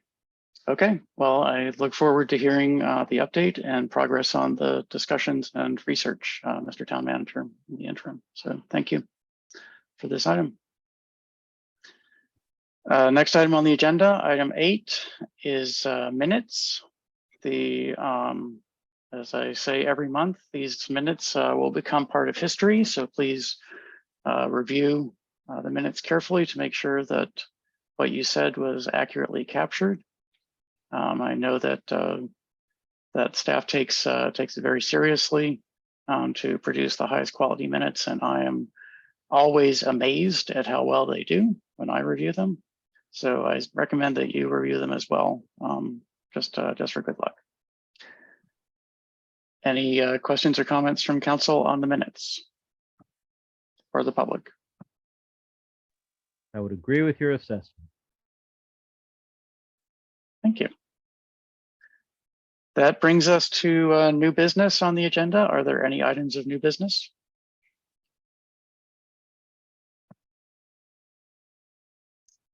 Hearing none, are there any items of unfinished business?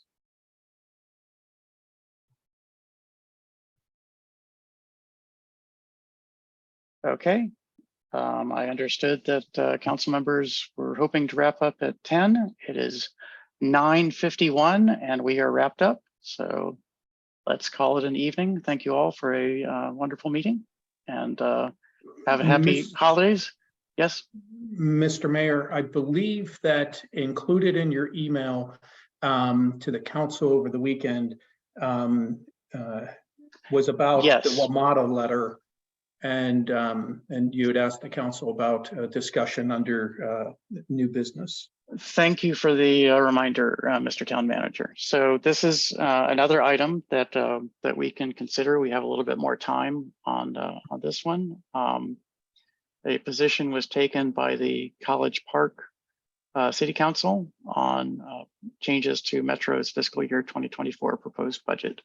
So is the council interested in pursuing a similar letter at the January legislative session, or uninterested?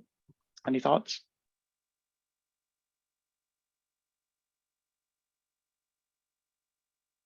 I think anything that's going to make Metro, be it bus or rail, more accessible to folks and efficient for folks.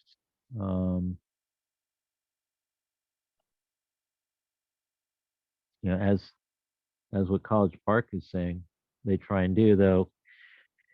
You know, what was the line they brought up about? Want to be able to maximize the benefits of having the service, yet while also closing the financial gap, which is a tall order, and really the only way that WMATA would be able to address that is just through efficiencies in just the schedule, and in the sense that people realizing that there's a consistency and a regularity to whatever mode they're traveling, going, be it rail or bus,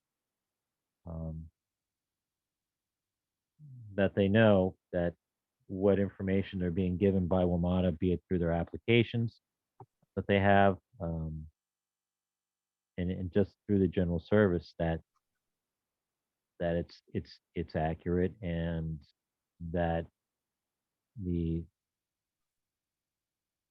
scheduling is as consistent, you know, the routes are as consistent as they can possibly be, given what roads can be like. I think for the most part they are, both train and bus.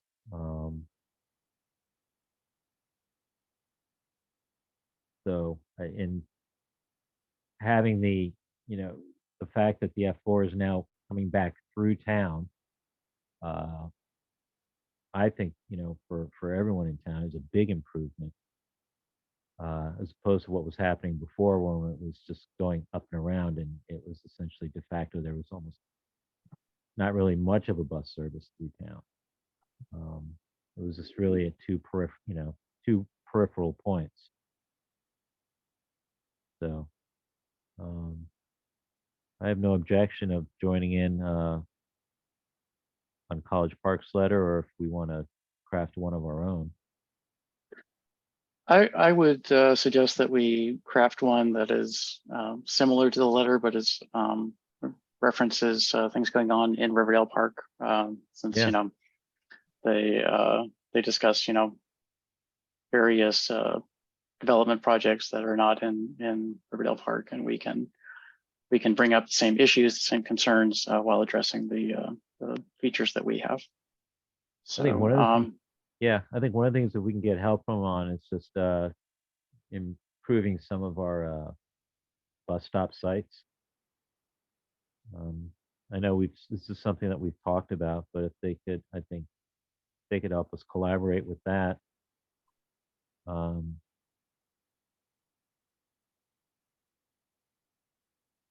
Okay, so would you like me and the town manager and staff to generate a letter with similar opinions, but appropriately adjusted facts, and add in a statement about improving bus stop physical infrastructure and provide? Just more of a, I think that's just more of like a lower request. I think the real priority is just, consistency and availability of, easy enough access, consistency and frequency of, of opportunities to be able to be it take a bus or rail. I mean, I think they've done as solid a job as you can expect through this pandemic and the drop in ridership. And, the fact that they're still having considerable issues with fare jumpers. I think that's something that they really do need to address. And I think if anyone, as a municipality and representing folks who some of their monies is going towards the operation of this through funding through, be it state of Maryland, be it through funding through other, other jurisdictions, that as you have some folks who are getting fare cards or putting money into fare machines, when you're seeing folks just either jumping the gates at Metro or trying to get on buses through the back door and not paying, it's just something that just needs to be addressed, and I think we need to support WMATA in their efforts.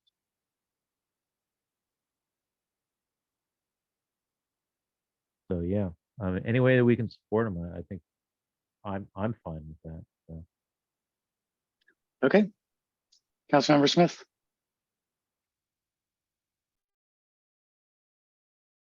Thank you, Mr. Mayor. And just to tack on to join in on my colleague from the third ward's comments, fare evasion is a pretty significant problem. One of the best ways to combat fare evasion is, as the District of Columbia has done, eliminating fares. I think that would be a great thing to see throughout the system, especially in our community, as for the overwhelming most part, folks that evade fares are not people that can afford to pay them.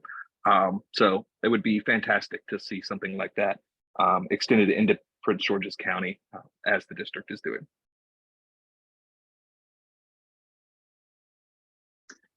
Councilmember Siddiq. Actually, free fares are a terrible idea for transit. What transit needs to focus on is being more reliable and more trains or buses. The studies are pretty clear on this. It makes for a good splashy headline, does nothing to improve or change people's use of transit. What will change people's use of transit is having transit being more frequent and more reliable.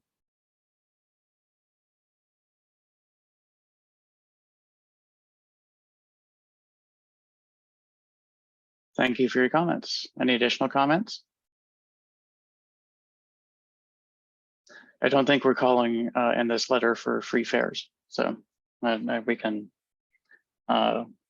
agree to have a diversity of opinion on that particular topic. Okay, any additional council or public comments on this potential or start of a letter that I will develop together with town manager and any staff that he chooses to work with on that?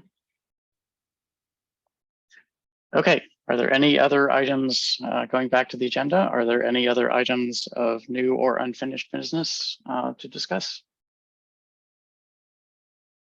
And thank you for the reminder, Mr. Town Manager. Okay, now it's 10 o'clock. So we hit it right on the nose. We are adjourned, and have a happy holiday, everyone.